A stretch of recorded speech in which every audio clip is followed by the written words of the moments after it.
and thank you for coming here and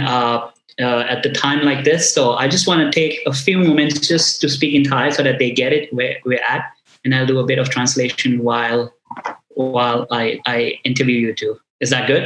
Yep. That's perfect. Thank you. Thank you. So สวัสดีครับทุกคนครับผมโรมี่นะครับก็วันนี้เรามาไลฟ์กันนะครับจากคือแล้วแต่อยู่ที่ไหนกันนะครับคือในยุคที่หลายๆคนโดนนะครับกักตัวอยู่หรืออยู่บ้านนะครับหรือว่านะครับคือออกไปไหนไม่ได้เนี่ยวันนี้ก็เลยกะว่าจะสัมภาษณ์คุณซิลนะครับคือคุณซิลเนี่ยคือเป็นโค้ชของผมโค้ชของอาจารย์ผมและโค้ชของนะครับคนหลายๆคนนะครับคือเขาโค้ชผมเรื่องทำยังไงให้ผมเนี่ยอยู่ในระดับที่เรียกว่า green zone ให้ผมเนี่ยมีแต่สิ่งดีๆเข้ามาให้ผมเนี่ยมองไปที่เป้าหมายผมอย่างเดียวนะครับแล้วผมรู้สึกวันนี้เนี่ยผมเลยอยากให้เขามาแชร์เคล็ดลับว่าทำยังไงเนี่ยในยุคที่เกิดความกลัวเกิดขึ้นมากมายสื่อพยายามป้อนความกลัวให้เราเยอะแยะมากมายเนี่ยผมอยากเป็นช่องทางหนึ่งที่เป็นช่องทางที่ให้คนในสิ่งที่มันเป็นบวกให้คนที่คือให้คนเนี่ยที่ไม่สิ้นหวังครับแล้วไม่จำเป็นต้องยึดติดกับหน้าจอและเรื่องความกลัวอย่างเดียวเราสามารถมองไปถึงอนาคตได้แล้ววางแผนอนาคตได้ณตอนนี้เพราะฉะนั้นเนี่ยผมอยากให้คุณแชร์เยอะๆให้เพื่อนนะครับที่จำเป็นต้องดูสิ่งนี้เพราะเราอยากจะเป็นสื่อทางเลือกในการให้มุมมองใหม่ๆกับคนนะครับเพราะในที่นี้แชร์ให้เพื่อนนะครับแท็กเพื่อนอะไรก็แล้วแต่ให้ดูครับแล้วถ้าเขาดูไม่ได้ก็เสียดายแทนเขาก็แล้วกันนะครับ so I was just telling them that I'm just trying to be a beacon of light in this time where there's a lot of panic, fear, and the news is feeding us all day long with social media, and people are stuck in social media. And I just want to be a different side, a side of hope, a side of and bring people consciousness up to be in green zone. That's all I'm trying to do right now. So let me start by asking you this question. So, what's your thoughts about time like this where there's a lot of fear going, a lot of panic going? Like, what's your thought on it? Like, I mean, yeah. Well, first of all, I would like to say that I've experienced that myself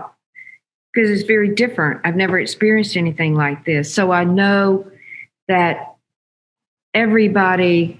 probably the general consensus just around the planet is people are experiencing quite a lot of fear. And when you get into that mindset,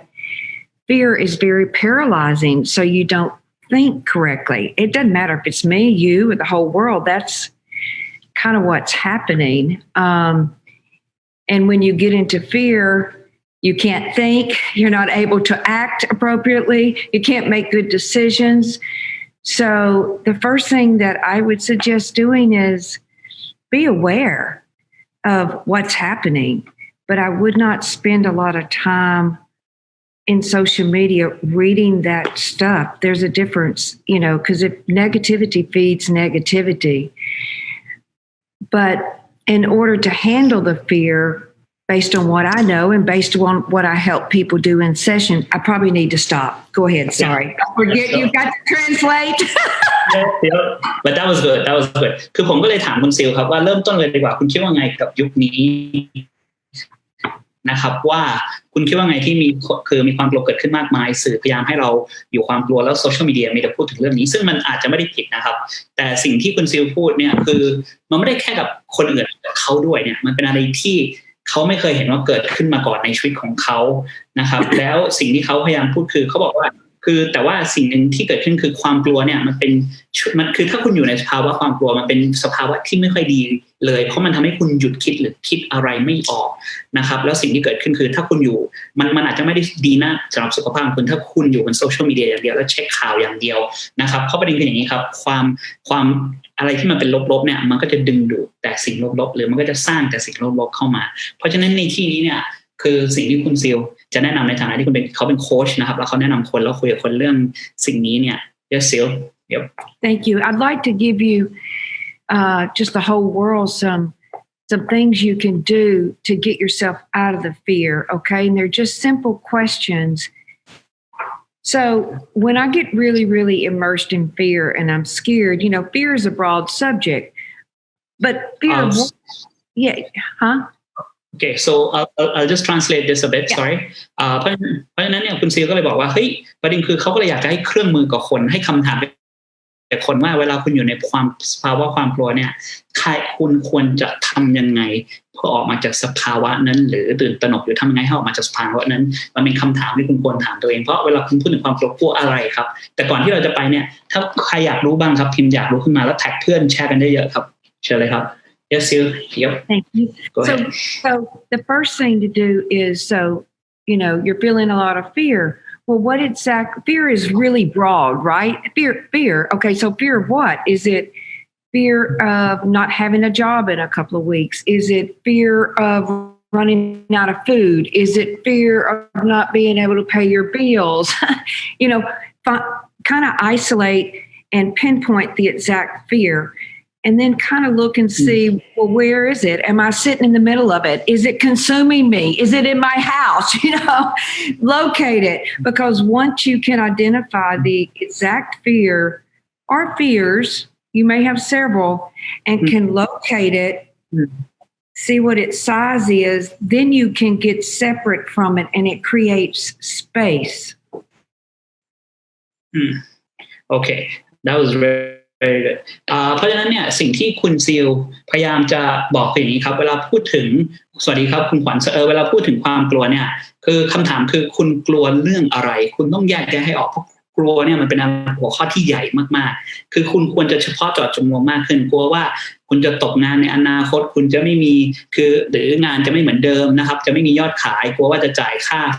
ไฟค่าบ้านไม่ได้กลัวว่าจะไม่มีอาหารกินคือคุณต้องแยกแยะให้มันเฉพาะเจาะจงว่าคุณกลัวเรื่องอะไรกันแน่หรือกลัว 2-3 เรื่องแต่แยกแยะให้ออกเสร็จแล้วเนี่ยสิ่งที่คุณต้องถามต่อคือเฮ้ยแล้วความกลัวนั้นเนี่ยคือมันอยู่ตรงไหนมันอยู่ในตรงไหนของร่างกายคุณลองอยู่กับตัวเองแล้วถามครับว่ามันอยู่ตรงไหนไซส์มันเท่าไหร่ครับมันอยู่ตรงไหนกันแน่แล้วไซส์มันเท่าไหร่แล้วประเด็นคือพอคุณเห็นภาพว่าเฮ้ยของผมส่วนมากมันอยู่ตรงที่หน้าอกไซส์ใหญ่เท่าลูกบอลเนี่ยสิ่งที่เกิดขึ้นคุณสามารถเริ่มแยกแยะตัวเองออกจากความกลัวได้เพราะคุณไม่ใช่ความคิดของคุณไม่ใช่ความกลัวของคุณแต่การที่คุณให้มิติมันให้ภาพมันสิ่งที่เกิดคุณจะเริ่มเห็นว่าเฮ้ยความกลัวของคุณกับคุณมันแยกกันนะครับคือมันอยู่ตรงไหนมันอยู่ทั้งตัวตรงร่างกายตรงหน้าอกตรงหลังตรงคออะไรก็แล้วแต่ถ้าคุณแยกแยะออกมาแล้วไซส์มันเท่าไหร่แล้วแยกแยะมันออกมาได้คุณจะเริ่มเห็นคือคุณจะเริ่มแยกตัวเองออก Yes, Ceil. Yep. Good. So it's kind of like, and the reason why that's so important is like, if a helicopter dropped me off in the middle of the Pacific Ocean, if you will, and I'm down there in a little raft setting surrounded by miles and miles of water, it looks impossible, right? Well, if you can identify, you can't even see the shore. Well, the same thing is fear is very gripping and it's very immobilizing and it's very paralyzing. And it affects your ability to get in motion and to think clearly, like I said earlier. So if you can identify, okay, so what am I afraid of? Write all that down and then locate it. So where is it? Is it in my mind? Am I sitting in the middle of it? Is it consuming me in my house? And locate that, get the size of it, how heavy it is. That will allow you to get separate from that and kind of, like I said, create space, put time in there, and then allow you to start to think correctly, to think smart. Does that make sense, Rommie? That makes a lot of sense. Yeah. Thank you for that. So I'm going to translate it.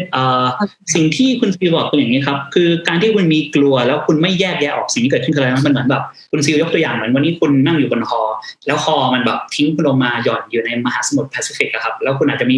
มีแบบเรือชูชีพเล็กๆแต่มองไปที่ไหนไม่มีแต่ทะเลหมดเลยไม่เห็นฝั่งเลยเนี่ยเหมือนกันครับถ้าคุณตกไปอยู่ในความกลัวแล้วคุณไม่แยกแยะเนี่ยมันเป็นอะไรที่มันใหญ่มากแล้วพอมันใหญ่มากสิ่งที่เกิดขึ้นเนี่ยคุณอาจจะไม่เห็นฝั่งคุณอาจจะติดอยู่ในความกลัวแล้วประเด็นคือบางครั้งเนี่ยมันอาจจะไม่คุณติดอยู่กับที่ทำอะไรไม่ค่อยได้นะครับแล้วก็คือแล้วมันมีสร้างผลกระทบต่อความคิดของคุณให้คุณคิดไม่ค่อยออกนะครับเพราะฉะนั้นวิธีที่ง่ายที่สุดคือทำยังไงคือคุณต้องอยู่ในโมชั่นคุณต้อง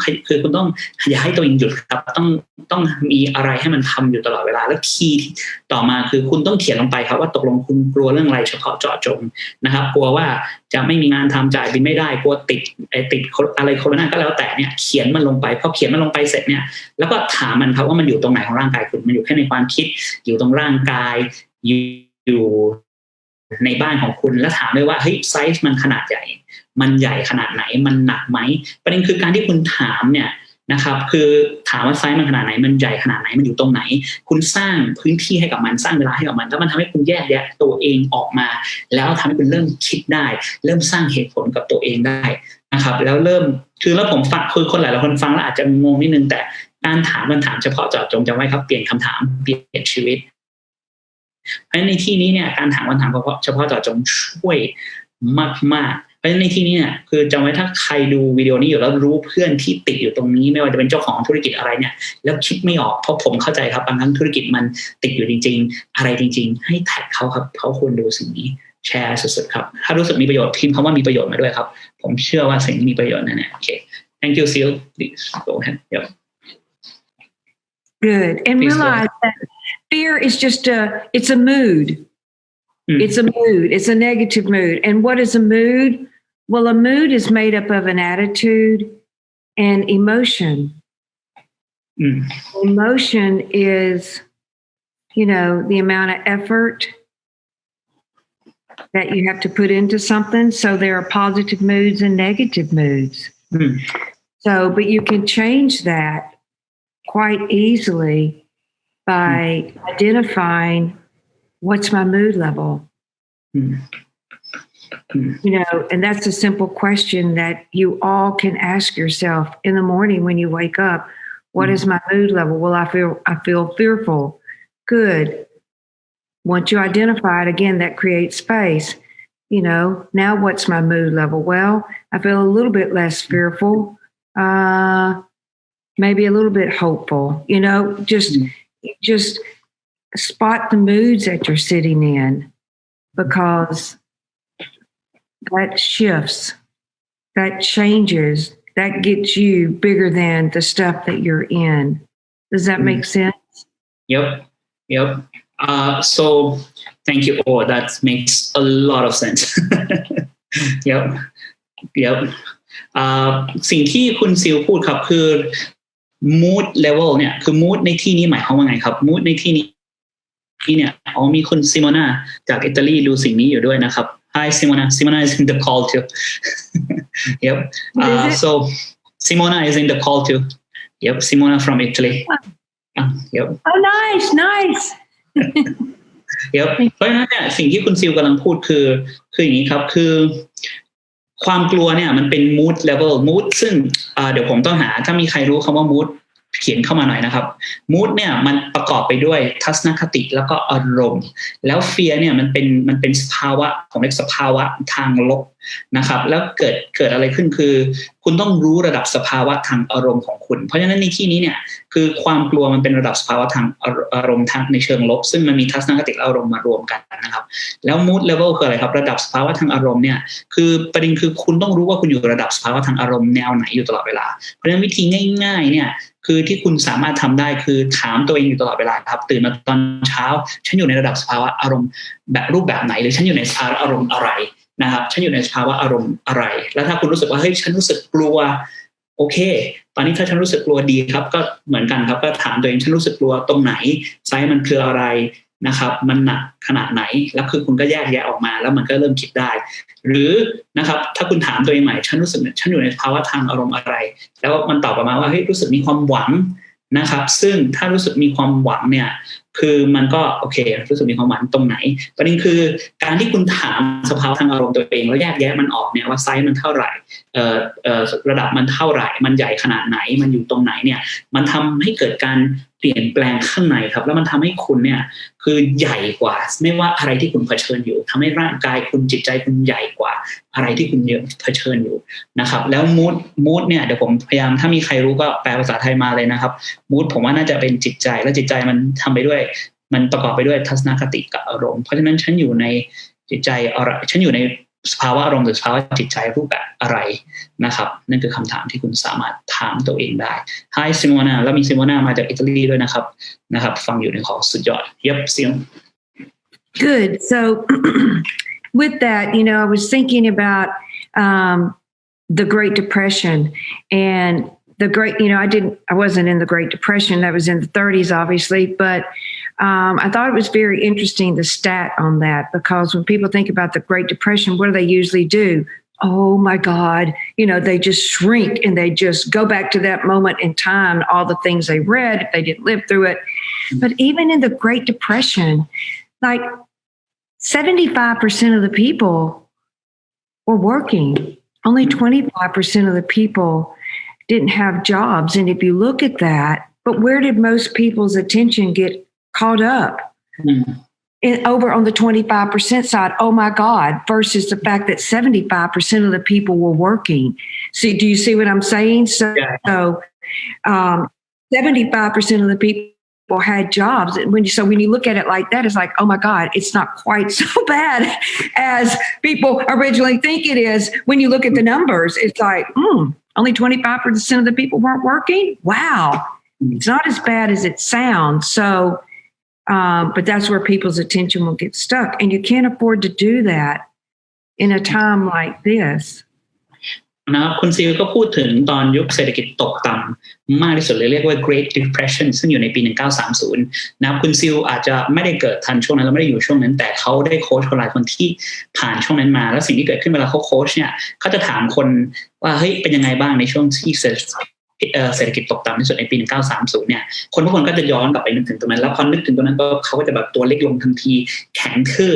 นะครับแล้วก็ติดอยู่ตรงนั้นเนี่ยแต่สิ่งที่คุณซีบอกถ้าคุณดูสถิติจริงๆเนี่ยคือถ้าคุณย้อนกลับไปในช่วงที่เศรษฐกิจตกต่ำสุดๆเนี่ยคือจะทำตามสถิติแล้ว 75% ของคนยังมีงานทำอยู่แค่ 25% ของคน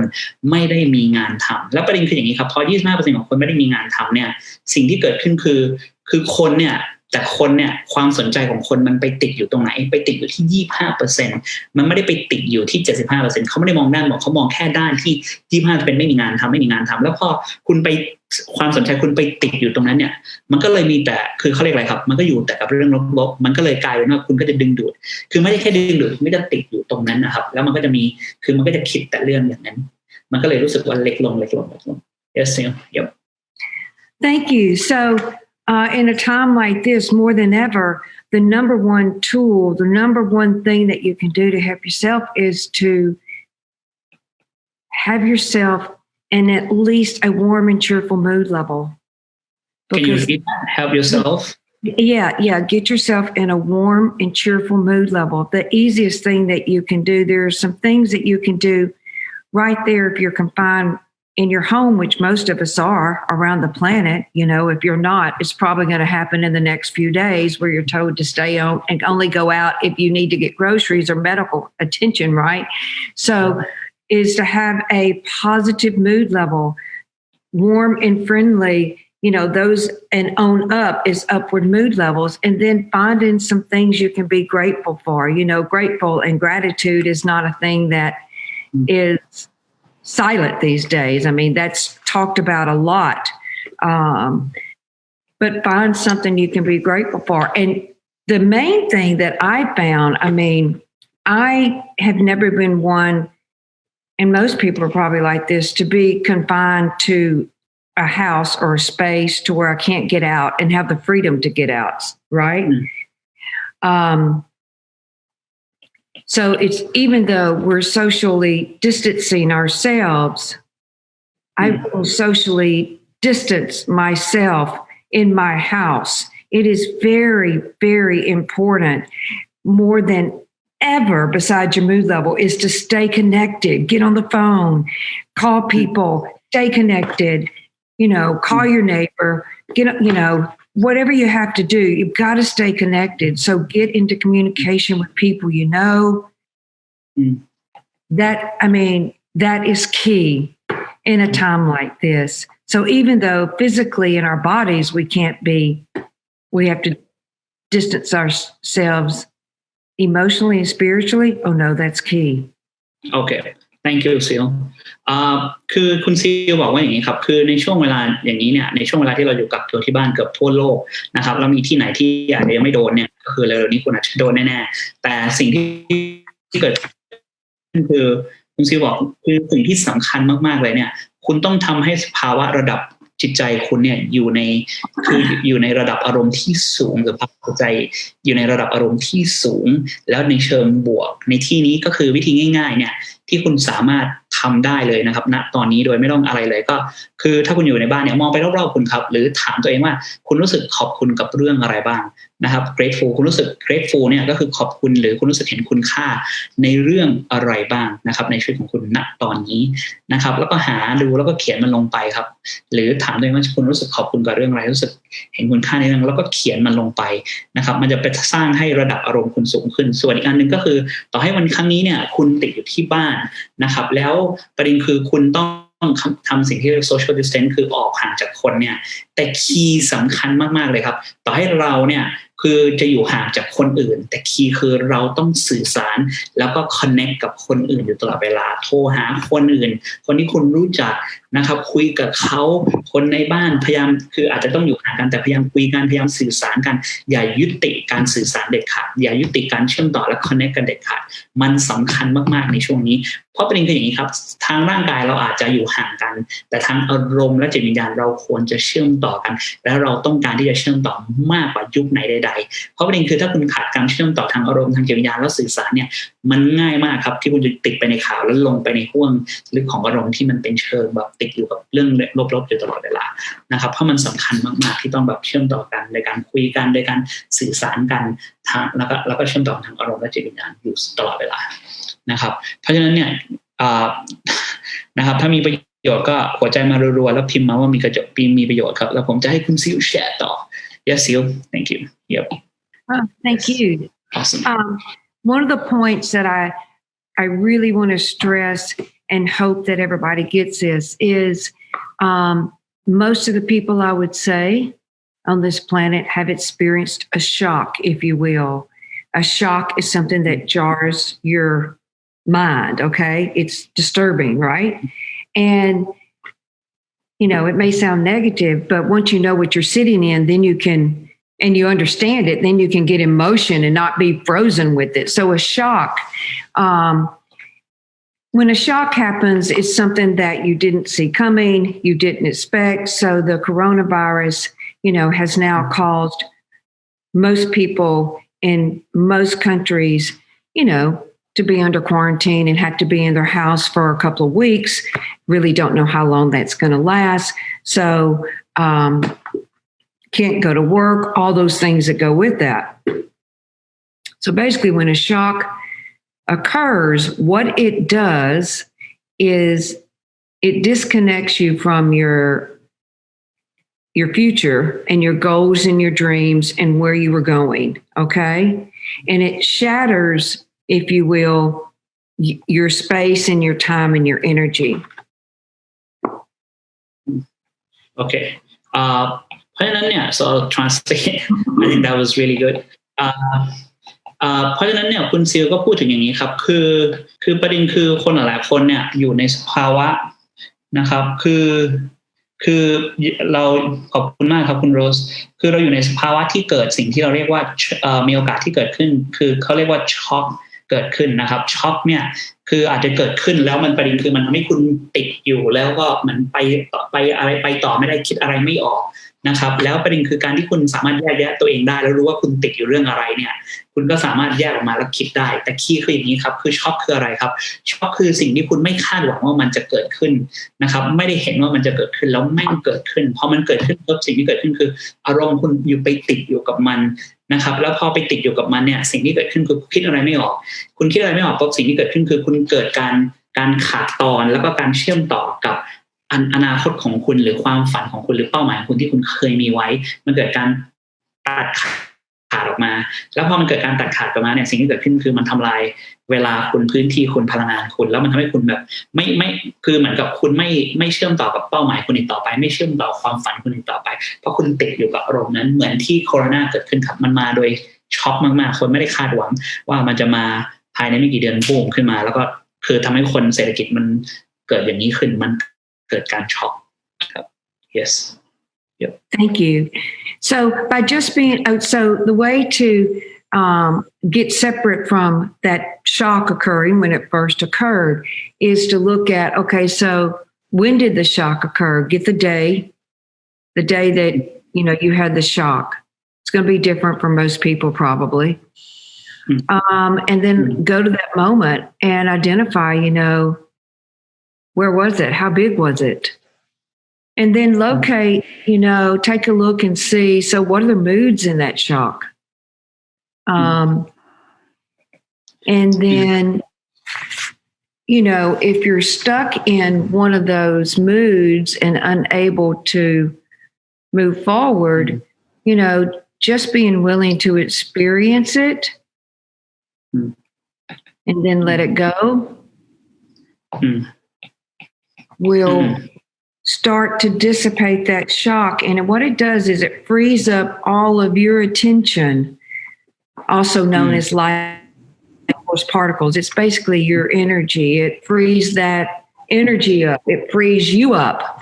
And then that will start to dissipate and just move off of you. And it will just dissipate. Probably want to go ahead and explain that. So if you can go to that moment and identify where you were, what happened, and then, what's the main thing, the main mood or the main thing that you're stuck in, and then just start to experience that and then dissipate it. That will... Awesome. Wow, that's really good. เพราะฉะนั้นในที่นี้วิธีหนึ่งในวิธีที่รับมือกับช็อคได้ขอบคุณคุณโรสนะครับก็คือตั้งคำถามกับตัวเองนะครับผมแนะนำให้ถ้ามีใครจดคำถามภาษาไทยไว้พิมพ์ให้เพื่อนด้วยนะครับเราจะได้ใช้กันก็คือกลับไปครับว่าช็อคกลับไปย้อนไปเหตุการณ์ว่าช็อคมันเกิดขึ้นณตอนไหนเมื่อ2วันที่แล้ว5วันที่แล้วปีที่แล้วอะไรก็แล้วแต่นะครับเดือนที่แล้วช็อคมันเกิดขึ้นตอนไหนกลับไปที่เหตุการณ์นั้นนะครับแล้วณตอนนั้นเนี่ยคุณอยู่ที่ไหนนะครับแล้วเกิดอะไรขึ้นนะครับแล้วช็อคที่มันเกิดขึ้นเนี่ยมันใหญ่ขนาดไหนนะครับแล้วอารมณ์ที่มันอยู่ในช็อคนั้นเนี่ยมีอารมณ์อะไรบ้างหรือสภาวะจิตใจอะไรบ้างที่เกิดขึ้นในช็อคนั้นถ้าคุณเนี่ยรู้สึกว่ามันมีสภาวะอารมณ์ที่คุณติดอยู่คุณยังกลัวอยู่คุณยังแบบโมโหอยู่เนี่ยคือการที่คุณแค่เผชิญกับมันคือเขาเรียกว่าคือแค่แบบคือพร้อมที่จะประสบคือคนส่วนมากเนี่ยพอเกิดสภาวะช็อคเนี่ยแล้วมันเกิดอารมณ์อะไรบางอย่างแล้วคุณรู้สึกมันเจ็บปวดมากๆเศร้ามากๆโมโหมากๆกลัวมากๆแล้วประเด็นคือคนส่วนมากไม่คือพยายามกดมันไว้อะแล้วไม่รู้สึกถึงมันไม่คือเขาเรียกอะไรครับไม่คือ experience ก็คือไม่คือพยายามกดมันไว้แล้วพยายามไม่รู้สึกถึงอารมณ์นั้นเนี่ยแต่การที่คุณแค่ปล่อยมันออกมารับรู้ถึงอารมณ์นั้นนะครับรับรู้ถึงความรู้สึกนั้นสิ่งที่เกิดขึ้นคือแล้วยินดีที่จะปล่อยวางเนี่ยสิ่งที่เกิดขึ้นคือมันจะปลดปล่อยอารมณ์ปลดปล่อยความคือปลดปล่อยไอ้สภาวะอารมณ์ที่มันยึดนะตรงนั้นปลดปล่อยพลังงานที่มันยึดอยู่ตรงนั้นปลดปล่อยความที่คุณไปโฟกัสอยู่ตรงนั้นเนี่ยให้มันค่อยๆละลายหายไปแล้วกลับไปเป็นพลังงานนะครับให้กับตัวคุณหรือกลับไปเป็นพลังงานให้คุณสามารถโฟกัสไปต่อข้างหน้าได้ในสายทุกคนไม่สามารถพิชิตเป้าหมายได้เพราะมีช็อคในอดีตที่ยังดึงเข้ากลับไปอยู่แล้วแทนที่จะเอาความสนใจหรือโฟกัสไปไว้ที่อนาคตเนี่ยคุณยังโฟกัสที่อดีตหรือช็อคนั้นอยู่แต่การที่คุณเผชิญกับอารมณ์นั้นเนี่ยแล้วสามารถรับความรู้สึกนั้นได้แล้วมันเจ็บปวดจริงๆครับแต่พอรับแล้วเนี่ยมันจะดีขึ้นพลังงานมันถูกปลดปล่อยกลับมาทำให้คุณสามารถกลับไปโฟกัสกับอนาคตได้เป็นอะไรที่สำคัญมากๆนะครับผมรู้มันอาจจะแปลยากนิดนึงนะครับถ้าคนเคยทำกับซีแล้วศัพท์ที่เขาใช้มันจะยากนิดนึงนะครับแต่ว่าผมก็พยายามทำเต็มที่เพราะฉะนั้นในที่นี้ถ้าชอบก็พิมพ์หัวใจมาครับเราจะได้ต่ออีกเยอะๆแล้วแชร์ให้เพื่อนเยอะๆครับ84นี่น้อยมากคนจะ 300-400 ด้วยซ้ำไปโอเคเชิญครับ Yes Thank you so and then after you do that because once you can get out of the shock basically that reconnects you to present time and the future and what you want to do is you can think now you can get the idea of the positive get the idea of having a great future or get the idea of having that want that you had before. You can, because you're reconnected to you. You're not stuck over there in that other thing that's shattered you momentarily. Okay. Wow. I have to say one thing, Ceil. I've been working with you for 2 years. like today I have much more understanding of what you're doing. I get it, but just today it kinds of like it's laid out so nicely. Like, thank you for it. I'm learning it myself. Thank you, Ceil. Oh, you're welcome. Good. Wow, this is so good. I'm loving it. So เพราะฉะนั้นสิ่งที่คุณพูดเพิ่มเติมนะครับคือวันนี้เนี่ยคือนะครับคือสิ่งที่คุณซิลพูดคืออย่างนี้ครับการที่คุณสามารถคือประสบกับอารมณ์นั้นได้หรือเผชิญกับอารมณ์นั้นได้รับรู้ถึงความรู้สึกนั้นได้สิ่งที่เกิดขึ้นคือมันปลดปล่อยพลังงานให้กลับไปให้คุณสามารถโฟกัสไปในอนาคตได้แล้วอยู่กับปัจจุบันได้โดยไม่ไปยึดติดหรือโฟกัสกับเรื่องช็อคที่เกิดขึ้นในอดีตนะครับแล้วมันทำให้คุณสามารถคอนเนคกับปัจจุบันและอนาคตได้แล้วคุณจะได้เริ่มคิดถึงอนาคตได้มากขึ้นเห็นไอเดียในการวางแผนอนาคตขึ้นเห็นไอเดียในการวางเป้าหมายในอนาคตมากขึ้นนะครับแล้วเห็นไอเดียว่าคุณต้องการอะไรในอนาคตมากขึ้นแต่ถ้าคุณไม่สามารถเผชิญกับอารมณ์นั้นได้แล้วคุณยังติดอยู่อารมณ์นั้นจดจ่ออยู่กับสิ่งนั้นนะครับแล้วไม่ปล่อยวางสิ่งนั้นเนี่ยมันติดอยู่ในอันที่จะเป็นดึงคุณอะไรที่เป็นอนาคตและนั่นคือสิ่งที่เกิดขึ้นกับคนที่ติดอยู่ช็อกเลยเพราะโคโรนาไวรัสนั่นคือสายที่คุณไม่โฟกัสกับอนาคตได้นะครับ Yes, Ceil. Yeah. Good. So with that, I'd like to bring up a couple of points on loss of game because depression is when you feel depressed, usually, a lot of times you've lost a game, but you don't really realize you've lost a game. So right now, with everybody being confined to their house or under quarantine, if you will, and only being able to get into motion when, to get the necessities in life, there's been a loss of game. And I think about what I learned from Alan C. Walter, who wrote all of this technology that I use to work with people and to train people to do what I do. He gave a great example of kids. And he said, and it's a lot of adults can't do this, but it's like if you could be more like a kid. So if you think about it, kids play, you watch them play. If they get mad with one another or what they're doing, they can't play the game anymore because maybe, you're not supposed to play ball in the house, but you can't go outside or, just the game has to stop. They quickly are able to let go and go create another game. They do that all the time. You can just watch them. They'll play with their toys, get bored with it. Or maybe they get in a fight with their sister and okay, so then they have to separate. Or maybe what they're doing is destructive, like you can't color on the walls, of the house. So, and the kid wants to cut, but they'll quickly move on and go find something else to do and get into action and keep playing. And so that's really important. As an adult, that's a great skill to have. Okay, it's like, okay, so right now the game has changed, right? There's been a loss of game. A lot of actions have stopped. So it's kind of like what you're doing, Rommie. You took some of your things and you put it online now and you're teaching online. So you switch gears and if you're my age, you might not be that tech savvy, but there's enough knowledge out there just on Facebook and what's being taught that would give me the steps necessary in order to change that. You see? Yeah. Wow. Does that make sense? Oh, it makes a lot of sense. I just want to share this. I was in a loss of game because I was holding on to doing live events, and I have to acknowledge my team, which is Justin and David and Sangwon. They all push me, and I think it's my environment because I was still stuck to my life, and without them, I wouldn't have switched games so fast. And I'm blessed. And without you too. With working with you and having a great team, that's what pushed me to online. Otherwise, I would still be stuck. And I for one day, I had a loss of game and I had a bit of depression. Yeah. But the next day, I just went. Yeah. Do you mind if I ask you a question so the audience can know? Because it's so important. So tell me, before you switched games, what were your moods that you were sitting in? What were you feeling? I was feeling down and low, and I was feeling down and low. Like it's like I lost. I was lost. I was like I lost the game. Like right now it's like I was playing something and I lost, and it feels like that I've lost. Yeah. That game's over because right now you can't go out and do events. Yeah. So when you have no game, when you have no game and you lose your game,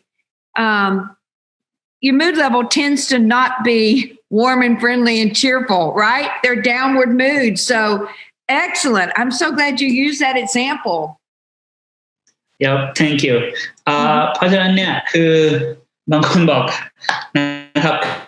คือขอบคุณมากนะครับคุณลลินทิพย์ที่แชร์นะครับคือเข้าใจเลยครับคือสิ่งที่คุณซีลบอกเนี่ยบางครั้งเนี่ยคนอยู่ในภาวะซึมเศร้าหรือตกต่ำสุดๆหรือเศร้าสุดๆเนี่ยมันมาจากเพราะเหตุผลเนี่ยคือเหมือนคุณสูญเสียเกมที่คุณเล่นแล้วมันหมายความว่าไงครับคุณอลันวอลเตอร์เนี่ยคือคุณอลันวอลเตอร์ผู้คิดค้นเทคโนโลยีนี้เนี่ยเขาอธิบายให้คุณซีลฟังเนี่ยมันเหมือนวันนี้เนี่ยคือคุณถูกกักขังอยู่ที่ไม่ได้ถูกมันต้องอยู่บ้านไปไหนไม่ได้ยกเว้นต้องไปถ้าจะซื้อของหรือเอาไปทำธุรกรรมนิดหน่อยที่เหลือต้องอยู่บ้านแล้วประเด็นคือมันเหมือนคุณสูญเสียเกมไปอ่ะเกมที่คุณกำลังเล่นอยู่กำลังทำธุรกิจอยู่ทำงานอยู่แล้วเหมือนคุณไปทำแบบนั้นไม่ได้นะครับแล้วยกตัวอย่างง่ายๆคือเหมือนเด็กอะครับเด็กวันนี้เนี่ยคือคุณลองเห็นเด็กถ้าวันนี้เด็กต้องออกไปเล่นนอกบ้านออกไปแบบวิ่งเตะบอลเนี่ยแล้วพอดีอยู่ดีเปลี่ยนไม่กล้าจะไปหาเล่นเกมบอยในห้องหรือเล่นเกม PlayStation ในห้องถ้าคุณบอกให้เล่นเกม PlayStation ในห้องแม่ก็จะไปหาเกมอื่นเล่นกับตุ๊กตาแม่เล่นคือเด็กเนี่ยมันมีทักษะในการเปลี่ยนเกมเร็วมากแต่ผู้ใหญ่เนี่ยหลายๆคนไม่ได้มีทักษะในการเปลี่ยนเกมเร็วขนาดนั้นนะครับแล้วสิ่งที่เกิดขึ้นคือบางครั้งคุณปล่อยวางเกมเก่าไม่ได้แล้วสิ่งที่เกิดขึ้นมันก็เลยจะติดอยู่นะครับแล้วมันเหมือนสูญเสียเกมไปคุณก็รู้สึกดาวน์คุณรู้สึกแบบซึมเศร้านะครับเหมือนที่คุณลลินทิพย์พูดเนี่ยแล้วคนเป็นเยอะมากแล้วผมก็บอกว่าคือแต่ถ้าคุณเปลี่ยนเกมเร็วคุณฉลาดคุณเปลี่ยนเกมเร็วเนี่ยคุณก็จะสามารถขึ้นมาได้เร็วนะครับแล้วคุณซีก็ใช้ตัวอย่างผมว่าผมเนี่ยคือทำสัมมนานะครับไลฟ์อยู่ดีๆแบบทำสัมมนาสดอ่ะคนต้องมานั่งฟังผมในห้องเนี่ยแล้วอยู่ดีแบบผมทำไม่ได้ผมก็เลยเปลี่ยนเป็นออนไลน์ทันทีแบบเปลี่ยนเร็วมากแต่ผมบอกคุณซีว่าผมก็เข้าใจเลยเพราะว่าตอนที่ผมรู้ว่ารัฐบาลประกาศห้ามทำสัมมนาแบบสดเนี่ยห้ามทำสัมมนาให้คนมาฟังผมเนี่ยผมเศร้าไปเลยเพราะวันนึงผมจำได้ผมโทรหาพี่หงวนโทรหาหลายคนบอกเฮ้ยแม่งเหมือนแบบเราพลาดว่ะเราไม่ควรทำเลยผมดาวน์ไปเลยครับวันนึงมันเหมือนผมแพ้เล่นเกมแล้วแพ้แล้วผมเศร้าอยู่วันนึงครับแต่โชคดีผมมีคนรอบข้างนะครับมีพี่สงวนมีคุณจัสตินมีเบิร์ดมีเดวิดมีคุณซิลเนี่ยคอยอยู่แล้วเขาก็แบบว่าคือเขาก็แบบเฮ้ยเรามีต้องออนไลน์แล้วคือไม่มีทางเลือกไงเราก็เลยเปลี่ยนเกมแต่ถ้าไม่มีสภาพแวดล้อมที่คอยสนับสนุนผมอาจจะแพ้อยู่อาจจะเศร้าอยู่ตอนนี้อาจจะไม่ได้สัมภาษณ์คุณซิลแล้วก็แชร์คุณฟังตอนนี้ก็ได้นะครับเพราะฉะนั้นในที่นี้เนี่ยคือคนที่เพิ่งมาฟังเนี่ยเพราะแม่งขึ้นเป็น300แล้วถ้ามีคนแชร์นะครับคือผมแนะนำให้กลับไปฟังใหม่นะครับโคตรเจ๋งถ้าใครคิดว่าเจ๋งพิมพ์เจ๋งเข้ามารัวๆให้คนที่เพิ่งเข้ามาด้วยครับว่าแม่งเจ๋งขนาดไหนนะครับนี่ขึ้นเป็น500แล้วถูกไหมครับโอเคCeil, we just had like a jump in people watching us. I think we're in green zone. We like it was like at 80, 90. Now we are going to 700 people watching us. I'm like, it's really? Crazy. Oh, yep. fantastic. I think it's because of Captain Benz. Thank you. He shared our post and now it's like 800 people. Who shared the post? นะครับCaptain Benz like thank you ขอบคุณมากครับผู้กองไม่ลบครับเราให้ทุกคนครับเราทำเพื่อเผยแผ่ให้จริงๆครับครั้งนี้ไม่ลบครับ Oh wow 1,000 people watching it ว้าวขอบคุณมาก thank you Benz ขอบคุณมากๆครับผู้กองเบนขอบคุณจริงๆครับผมหนึ่งในเป้าผมอยากจะให้คนทุกคนเนี่ยได้รู้สิ่งนี้จริงๆมันช่วยจริงๆครับมันช่วยคนหลุดออกมาจากสิ่งนี้จริงๆว้าว now we have 1,100 crazy You're kidding What's going on over there Green zone I think so too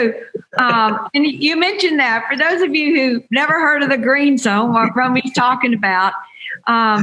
it's basically being in the right place at the right time with the right people doing the right things and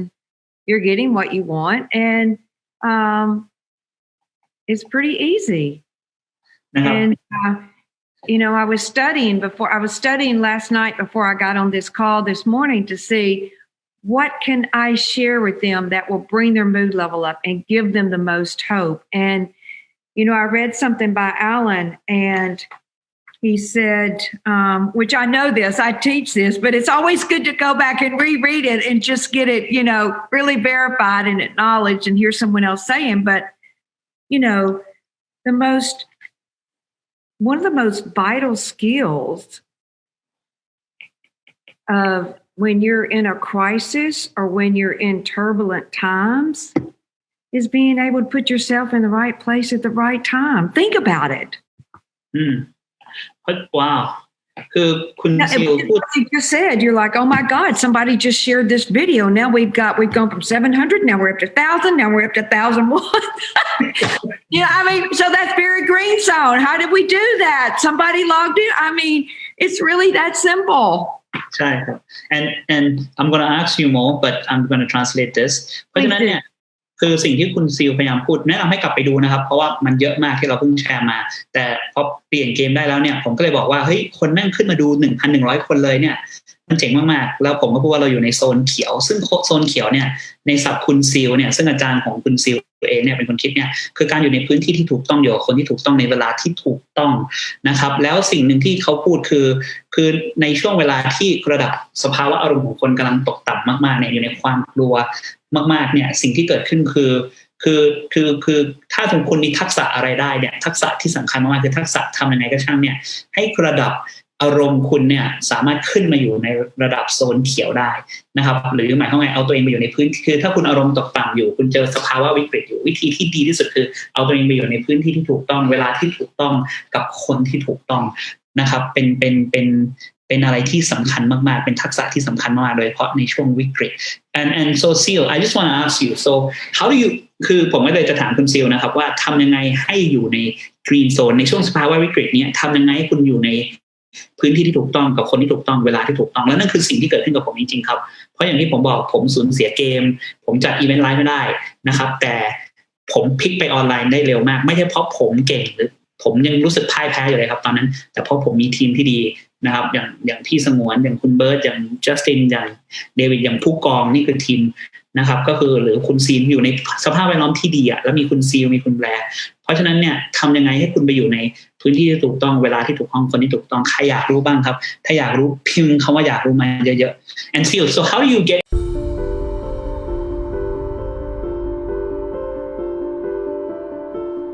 อาทิตย์ที่แล้วเราพูดถึง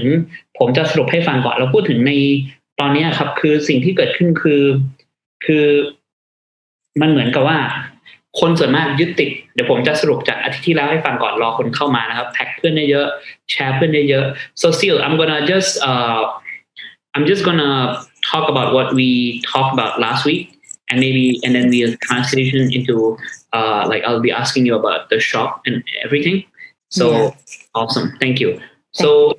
สิ่งที่เราพูดถึงอาทิตย์ที่แล้วเนี่ยเราพูดถึงในยุคนี้เนี่ยในยุคที่เกิดเหมือนเกิดล็อกดาวน์อยู่คนไม่สามารถออกจากบ้านได้นะครับมันเกิดการห่างกันนะครับเรียกว่า social distance เนี่ยสิ่งที่เกิดขึ้นคือคนหลายคนเข้าไปอยู่ในภาวะความตื่นตัวแพนิคนะครับหรือกลัวนะครับหรือบางคนอาจจะเบื่อด้วยซ้ำซึ่งเราเนี่ยจะ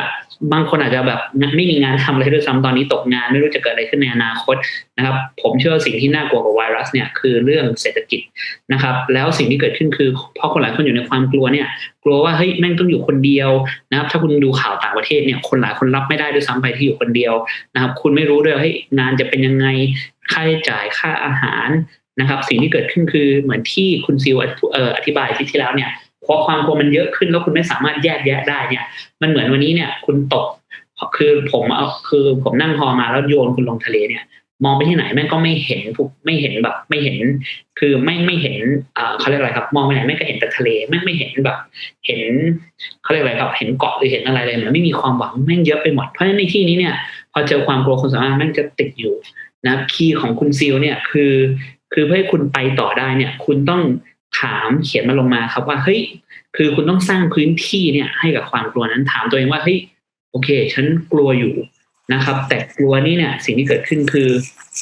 คือฉัน อารมณ์ที่ฉันกลัวเนี่ยกลัวอยู่โอเคกลัวเรื่องอะไรมันอยู่ตรงไหนนะครับในร่างกายคุณในพื้นที่ในบ้านคุณความกลัวมันอยู่ตรงไหนแล้วไซส์มันขนาดไหนพอการแค่ถามคำถามนี้เนี่ยแล้วให้มันแบบเป็นความกลัวที่จับต้องได้เนี่ยสิ่งที่เกิดขึ้นคือคุณจะแยกแยะออกว่าคุณกลัวเรื่องอะไรกันแน่แล้วการที่แยกแยะออกมันสร้างพื้นที่เพิ่มเติมนะครับให้คุณสามารถเขาเรียกว่าอะไรครับให้คุณสามารถคิดออกมีสติมากขึ้นได้การที่คุณแยกแยะออกว่าคุณกับความกลัวมันต่างกันคุณกับอารมณ์มันต่างกันคุณกับความคิดมันต่างกันสร้างพื้นที่นะให้คุณคิดได้ให้มีสติมากขึ้นนะครับหรือสิ่งที่คุณถามได้ตอนทุกเช้านี่คือสรุปจากไลฟ์ที่แล้วนะครับสามารถกลับไปอ่านได้นะครับไลฟ์ที่แล้วเนี่ยคือเวลาคุณตื่นขึ้นมาเนี่ยถ้าคุณรู้สึกกลัวหรือคุณถามตัวเองก็ได้ครับคำถามที่ถามตัวเองเฮ้ยสภาวะอารมณ์ฉันตอนนี้อยู่ตรงไหนฉันเป็นยังไงบ้างนะครับการแค่ถามอย่างนั้นแล้วสามารถจับสภาวะมันจะเกิดการเปลี่ยนแปลงขึ้นมาทันทีนะครับเหมือนที่คือแล้วในยุคนี้เนี่ยถ้าคุณยึดติดอยู่กับแค่โซเชียลมีเดียอยู่กับข่าวเนี่ยคุณต้องเข้าใจอย่างนึงครับคือในปี1930เนี่ยมันเกิดสิ่งที่เรียก Great Depression เศรษฐกิจแม่งตกต่ำที่สุดนะครับแล้วสิ่งที่เกิดขึ้นคือนะครับคือคนแม่งตื่นตระหนกกันมากๆไม่มีงานทำแต่คนไม่เก็ตครับว่าวันนี้คุณโฟกัสไปด้านไหนสิ่งนั้นแม่งก็จะขยาย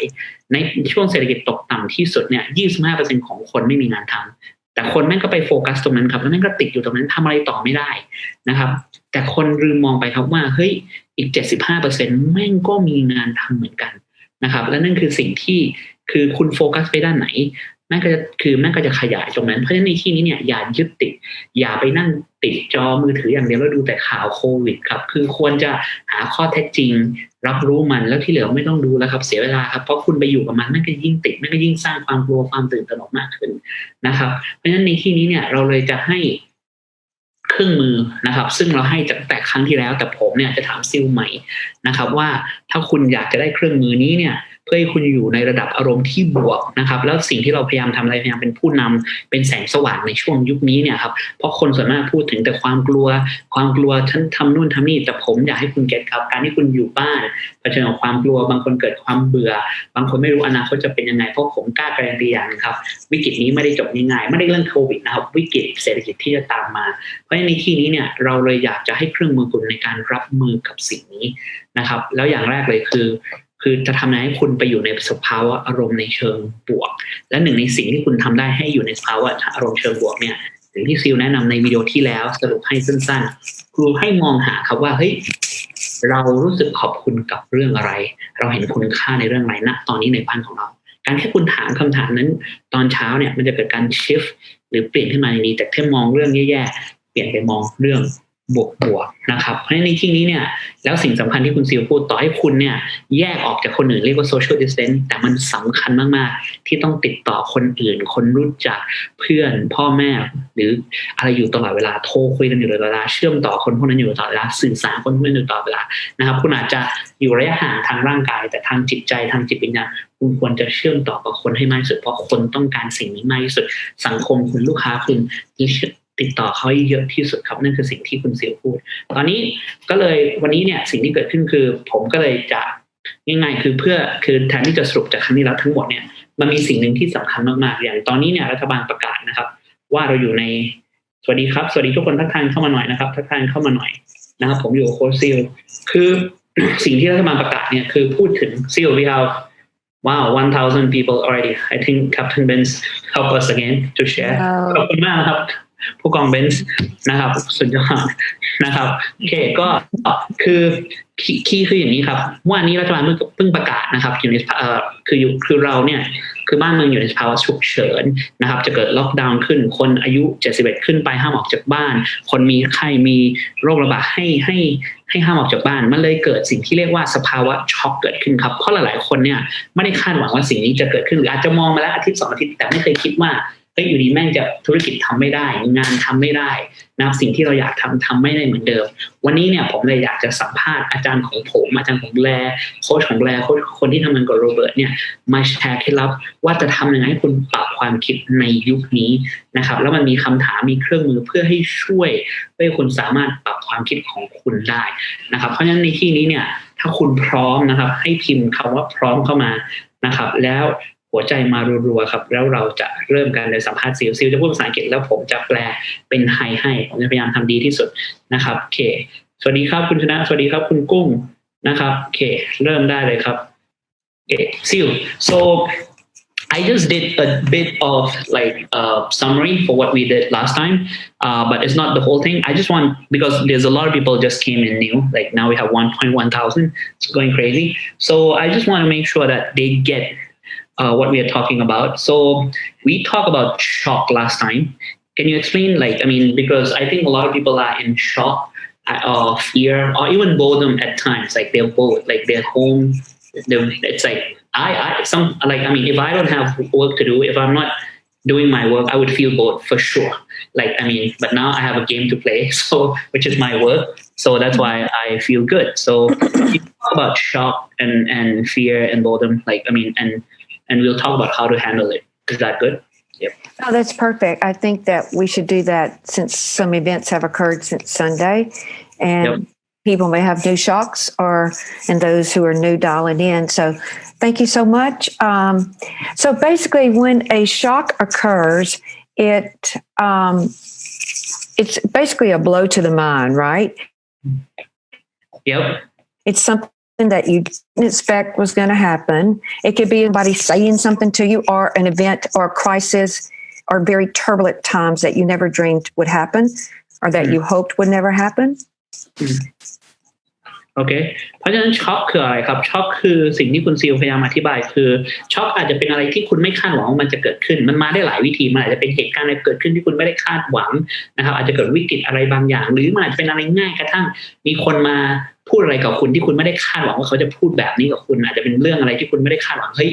ทำไมคุณต้องพูดแบบนี้กับผมด้วยทำไมคุณต้องด่าผมแบบนี้มันเลยเกิดอาการช็อกนะครับได้ซึ่งหรือเหตุการณ์นี้ก็อาจจะทำให้หลายคนช็อกติดอยู่Yes, Ceil. Yep. Thank you. So what happens to you when you have a shock? It shatters you. It collapses your space. It collapses your time. It collapses your energy. Yep. And you get very, very small. And so in order to help yourself right now in present time, the first thing you would want to do to get yourself out of this or get separate from it is to ask yourself, okay, so when did the shock occur? Go exactly to the very moment that you felt that shock and look and see, how big was it?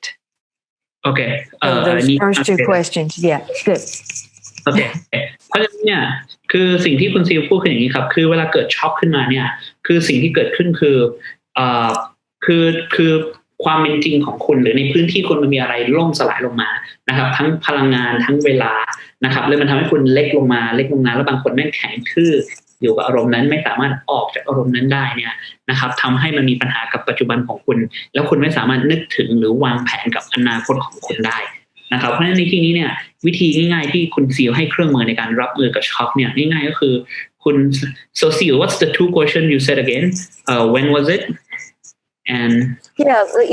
go find look and see, okay, so when did the shock exactly occur? Like maybe Monday when I found out blah, or Monday when this person said this to me,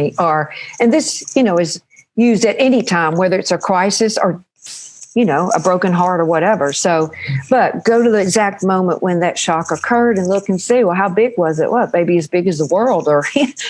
identify how big it is, and then look to see what were the moods in it. What are the moods in that shock? So, and a mood would be, an example of a mood would be hate, or an example would be betrayal. Another example of a mood would be, I mean, there's hundreds and hundreds of moods, but, in shocks, there are moods there, right? โอเคเพราะฉะนั้นสิ่งที่คุณซีลพูดคืออย่างนี้ครับคือคุณซีลพยายามบอกว่าประเด็นคือการที่คุณจะรับมือกับช็อคได้เนี่ยเราให้เครื่องมือแล้วประเด็นคือบางคนเนี่ยผมเห็นว่าหลุดไปนะครับคือประเด็นคือหลุดไปดีครับเพราะเราต้องการคนที่เน้นตรงนี้มากๆครับคือคีย์คือกลับไปถามคำถามตัวเองว่าช็อคมันเกิดขึ้นณตอนไหนนะครับไปที่ณเวลานั้นถามว่ามันเกิดขึ้นวันไหน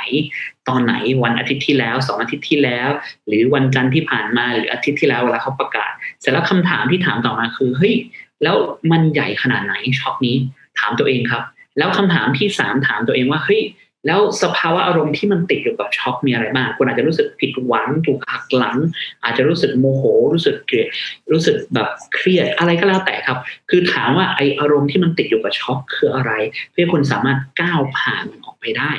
นะครับYes Ceil Yep Yeah, and so then if you can, I mean, this is not the whole process, obviously, but just by asking those two questions, that will separate the person out, if you will. Okay. You there, Ceil? And give them space, because right now they're, if you will, yeah. การแค่ถาม3คำถามเนี่ยมันสามารถทำให้คุณแยกแยะออกมาจากสภาวะช็อกนั้นได้แล้วทำให้คุณ ในการคิดมากขึ้นมีสติมากขึ้นเพราะคนส่วนมากลองสังเกตครับไม่ค่อยมีสติกันแล้วครับ Yes, Ceil. The other thing that happens when you have a shock, it's like there's a huge disconnect at that moment from your future and where you're going. It's like somebody takes an axe or somebody takes, a huge knife and just goes click, from you and your dreams, because at that moment, everything kind of collapses. So, once you identify that and see what's happened, that will create some space. The other thing that's really important is look and see,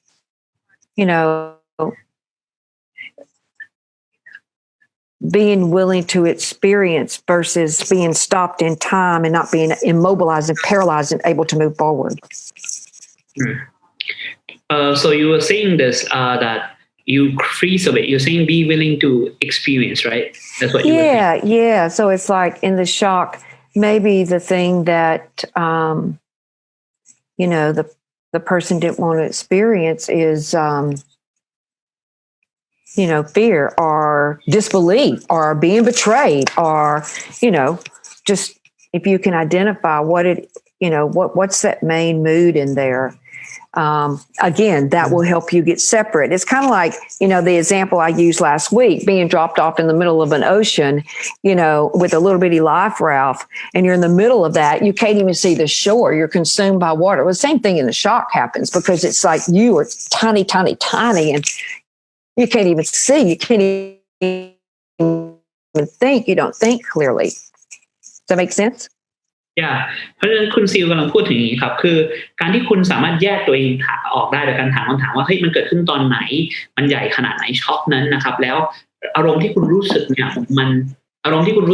นคืออะไรเพราะว่าอารมณ์สิ่งที่เกิดขึ้นมันสร้างความ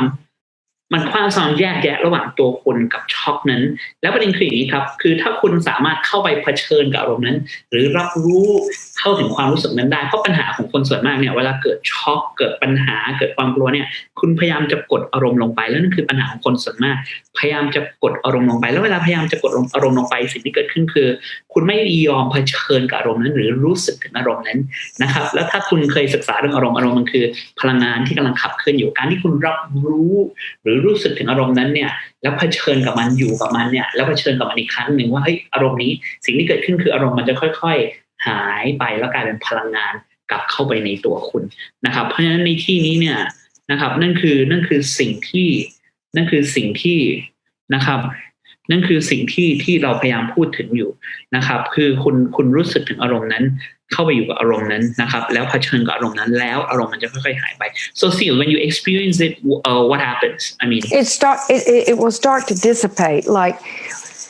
it will start to dissipate. So let me just say this about one thing about fear. And I mentioned this in the last webinar on Sunday, but it's very key because right now there's a tremendous amount of fear. I mean, I feel it, I see it at my clients, and every day there's a new level or something else I learned that's going on. And it's like, wow, it doesn't seem to be getting better. It seems like there's more things that are to be fearful of, but fear is very vague, right? Well,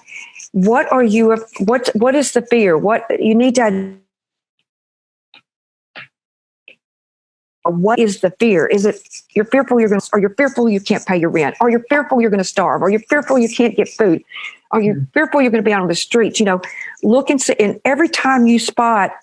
well, what is the fear? And identify and name it. You basically, it's like being in that ocean surrounded and you can't even see. You get separate from those moods. And then if you can just identify the biggest one. Like, wow, I'm not going to be able to make my mortgage. I'm going to be kicked out on the streets. I'm going to be in a homeless shelter or whatever.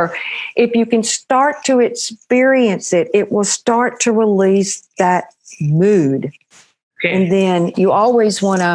one more thing, you always want to... let me translate first. Yeah, okay, good. Sorry. Okay. เพราะฉะนั้นในที่นี้คือสิ่งที่คุณซิลพยายามพูดครับการที่เราเผชิญกับอารมณ์นั้นเนี่ยหรือเราสามารถเฉพาะเจาะจงถามตัวเองว่าอารมณ์ที่เรารู้สึกเนี่ยความกลัวนั้นมันเกี่ยวกับเรื่องอะไรเหมือนที่คุณซิลพูดครับคือถ้าเราพูดว่าเรากลัวอย่างเดียวเราตื่นตระหนกอย่างเดียวเราไม่รู้ว่าเราตื่นตระหนกจริงๆกับเรื่องอะไรและการที่เราเกิดช็อกหรืออยู่กับความกลัวเนี่ยมันอารมณ์พวกนี้เนี่ยหรือเหตุการณ์พวกนี้มันดึงพลังงานเราออกไปทำให้เราไม่สามารถไปโฟกัสกับอนาคตได้ว่าเฮ้ยฉันต้องการอะไรฉันจะวางแผนยังไงนะครับเพราะคนส่วนมากตอนนี้เนี่ยไม่ได้วางแผนถึงอนาคตเลยครับว่าจะหาเงินยังไงจะสร้างความฝันให้เป็นจริงยังไงมันเหมือนมีใครเอาขวานเนี่ยมาตัดเราออกจากความฝันเราหรือสิ่งที่เราเรียกว่านะครับหรือสิ่งเป้าหมายของเราคีย์คือเพราะเราไปยึดติดกับอารมณ์ที่มันเกิดขึ้นช็อกหรือความกลัวที่เกิดขึ้นแต่คีย์คือสิ่งที่คุณซิลพยายามพูดเนี่ยคือ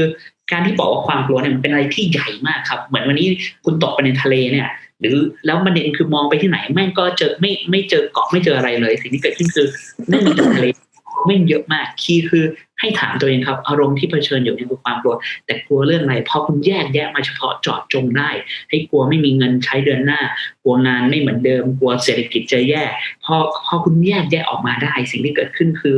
คืออย่างน้อยแยกแยะอันที่ใหญ่ที่สุดออกมาเนี่ยมันทำให้คุณแยกแยะระหว่างตัวคุณกับความกลัวมานะครับแล้วมันทำให้คุณมีสมองคิดมากขึ้นนะครับแล้วถ้าคุณเผชิญกับอารมณ์นั้นนะครับและคลี่คลายอารมณ์นั้นออกไปเนี่ยสิ่งที่เกิดขึ้นคือมันก็จะ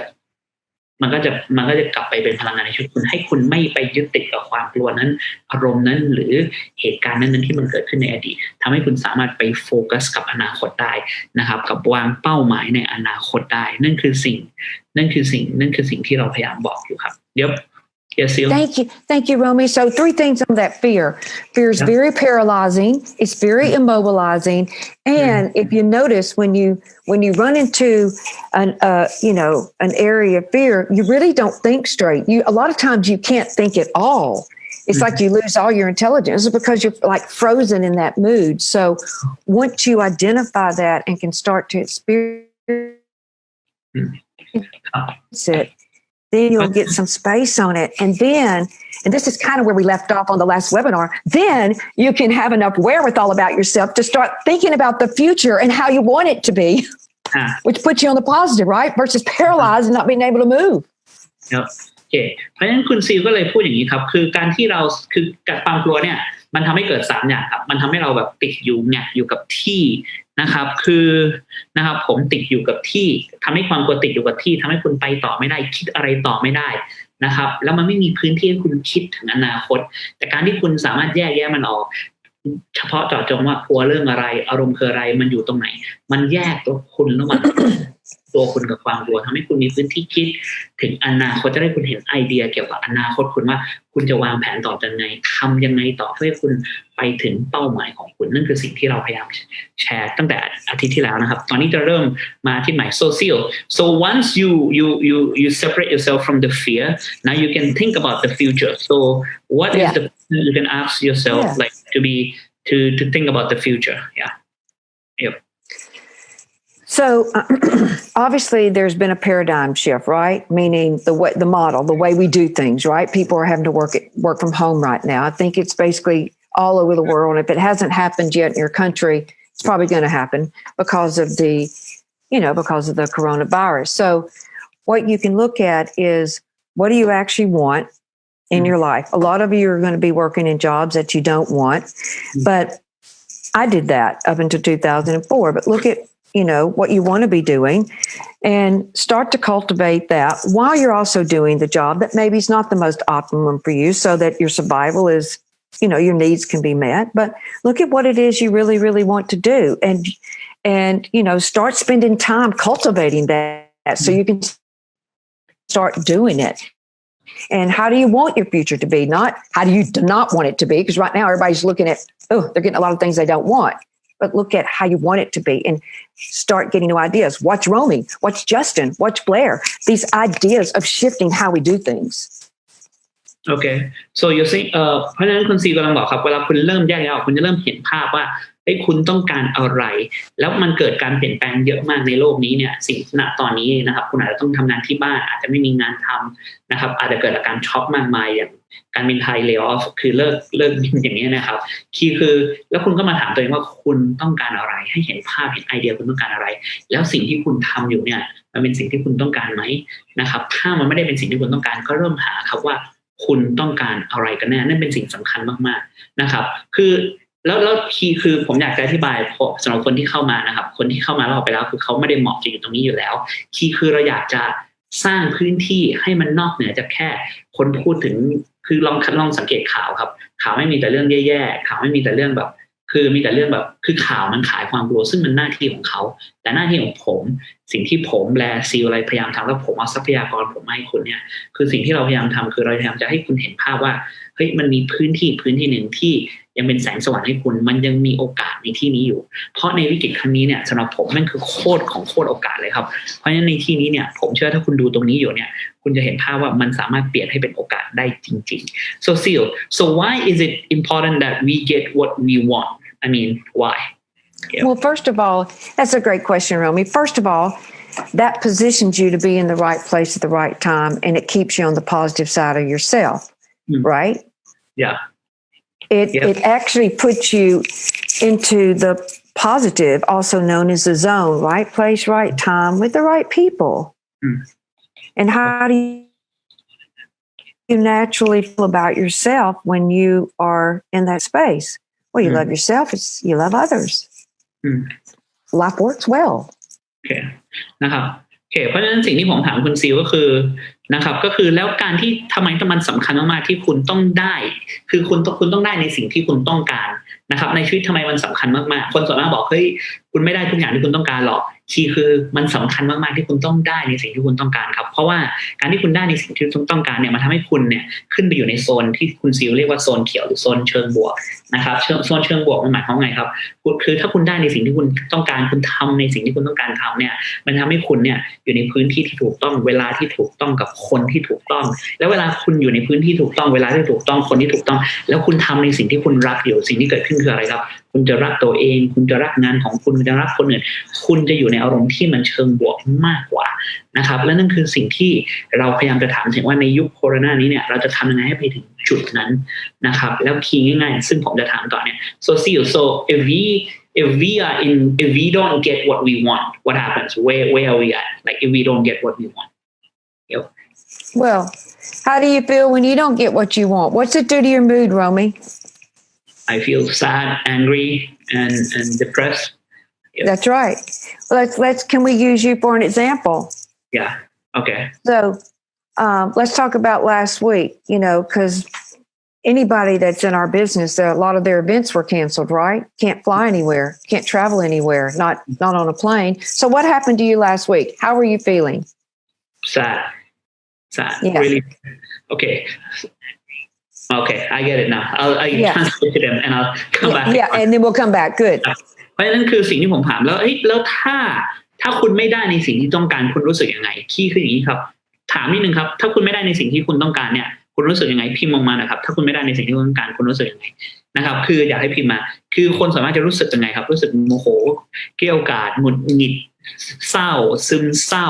นะครับเหมือนกันครับทุกวันนี้คนอาจจะอยากออกบ้านอยากทำงานอยากทำในสิ่งที่ตัวเองทำแต่คุณทำไม่ได้นะครับแล้วมันอาจจะทำให้คุณรู้สึกอย่างนั้นมันอยู่ในโซนที่ผิดนะครับคุณอาจจะอยู่พื้นที่ที่ผิดเวลาที่ผิดคนที่ผิดนะครับแล้วอารมณ์คุณก็ไม่ดีคุณไม่ได้ชอบคุณก็รู้สึกไม่ดีกับตัวเองรู้สึกไม่ดีกับคนอื่นแล้วคุณซิลก็ใช้ผมเป็นตัวอย่างถามว่าอาทิตย์ที่แล้วเนี่ยคือหนึ่งในงานที่ผมทำเนี่ยผมจัดอีเวนต์นะครับบริษัทเราจัดอีเวนต์ที่ใหญ่สุดในประเทศไทยเนี่ย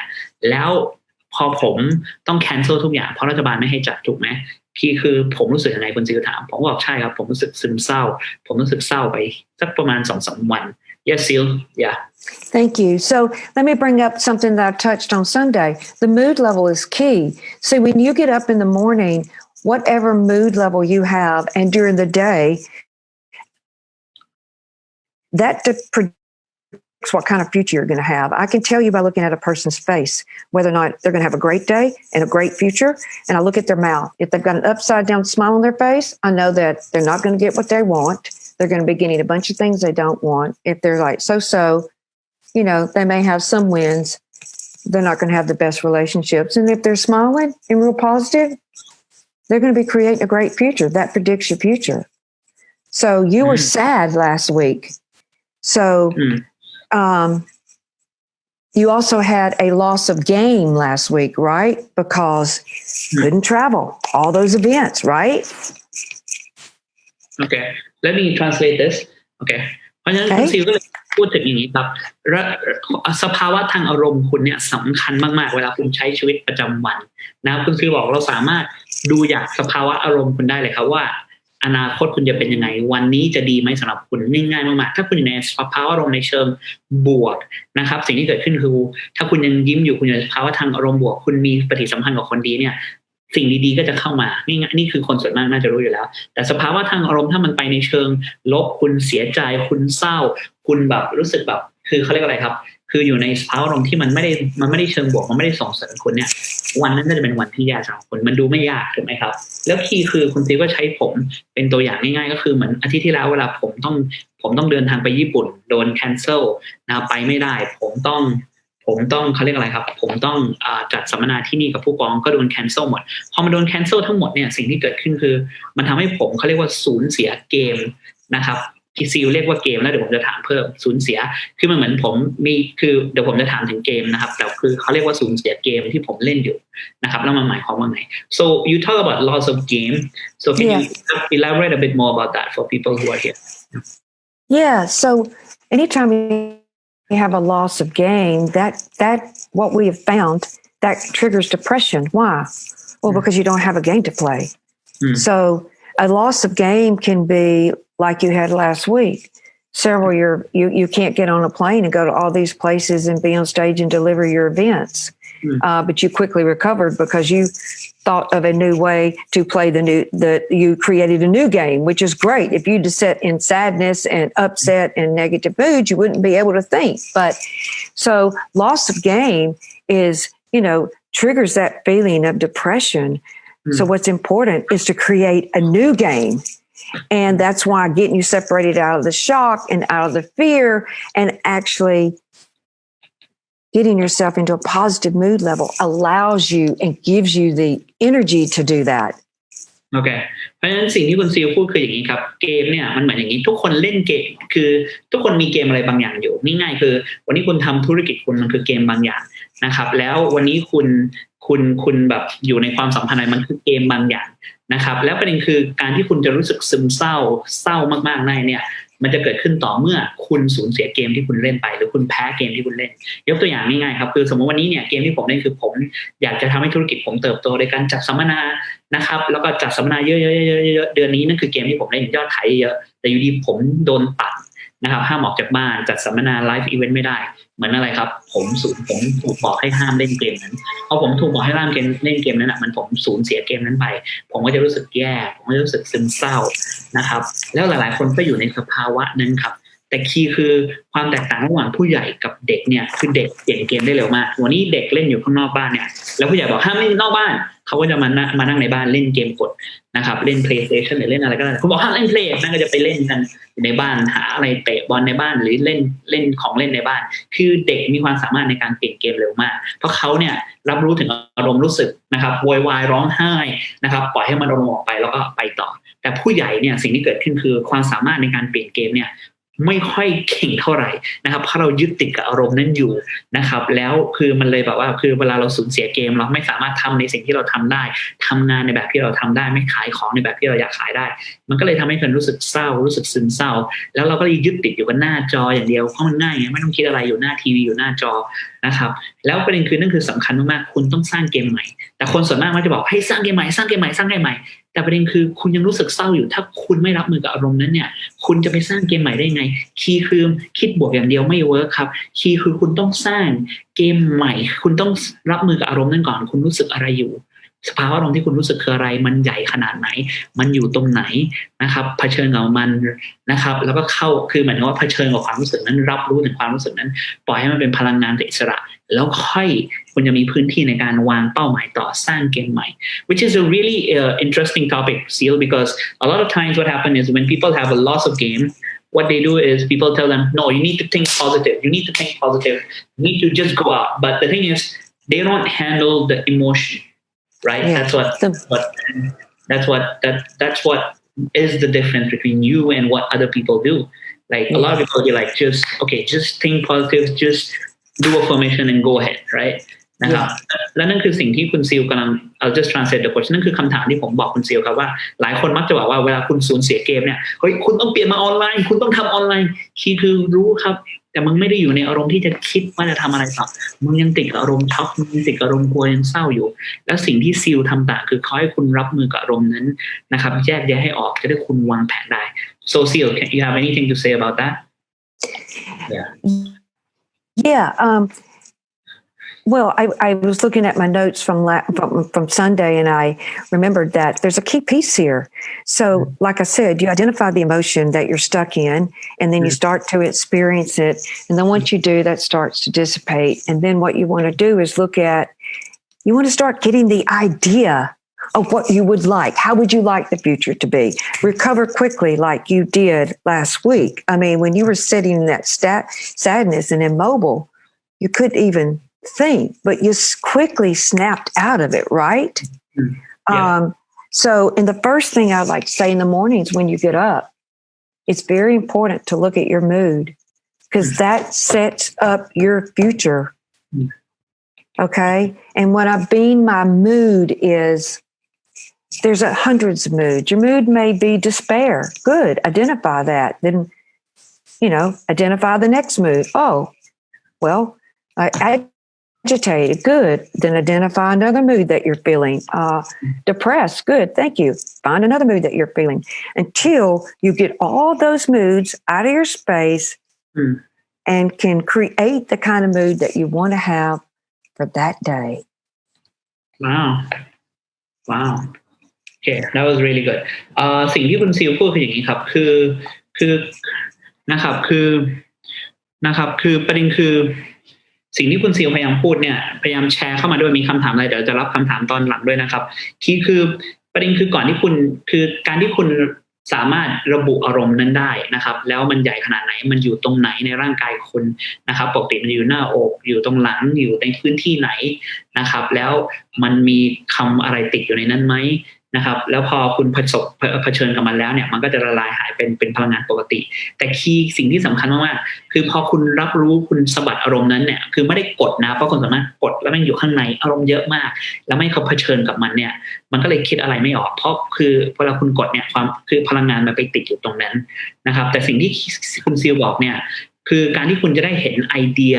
นะครับในอนาคตว่าคุณต้องการอะไรแล้วทำให้วันนั้นเป็นวันที่ดีเนี่ยสิ่งแรกที่คุณควรทำนะครับทุกเช้าเนี่ยตื่นขึ้นมาเนี่ยนะครับคือคุณจะระบุสภาวะอารมณ์ของคุณณวันนั้นครับแล้วมันมีเป็น100 กว่าอารมณ์เลยนะครับคุณสามารถไป Google ได้อารมณ์มันมีอะไรบ้างนะครับก็คือระบุถามเช้ามาว่าเฮ้ยอันนี้ฉันสภาวะอารมณ์ฉันรู้สึกยังไงนะครับแล้วถ้ามันมีแบบรู้สึกเครียดโอเค1เสร็จแล้วแล้วฉันสภาวะอารมณ์ฉันรู้สึกอะไรฉันรู้สึกโมโหโอเคฉันรู้สึกแล้วรู้สึกอะไรรู้สึกกลัวโอเคขอบคุณรู้สึกคือพยายามทำอะไรมากที่สุดครับถามให้เยอะที่สุด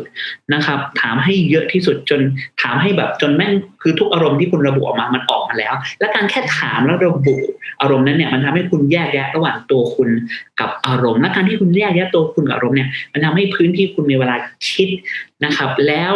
สามารถวางแผนสำหรับวันนั้นและให้คุณมีวันที่ดีได้นะครับเห็นไอเดียและทำให้คุณสามารถมีพื้นที่ในการทำให้วันนั้นเป็นวันที่ดีสำหรับคุณได้ so once after you identify แล้วมันเอาแบบอารมณ์พวกนั้นออกไปจากพื้นที่คุณนะครับและการที่ so now once you do that then what do you do next I mean you just keep identifying the moods until you get all those negative moods out of your space and then get yourself in a positive mood and then go create a great day for yourself. Okay. And then in this situation that's going on right now, this crisis and a lot of turbulence, we're having to social distance ourselves physically. But I will tell you, it's more important than ever right now to stay connected. And you can do that by your phone, by Zoom, like get on the phone, connect to at least 5 people a day, have a conversation with them on the phone, some kind of platform just to say hello. That's so important. Yep. ครับโอเคเพราะฉะนั้นสิ่งที่คุณซิลพูดครับผมก็เลยถามเพิ่มเติมแล้วทำไงต่อคือการที่คุณแยกแยะอารมณ์นะครับลบออกจากตัวคุณมันทำให้คุณมีพื้นที่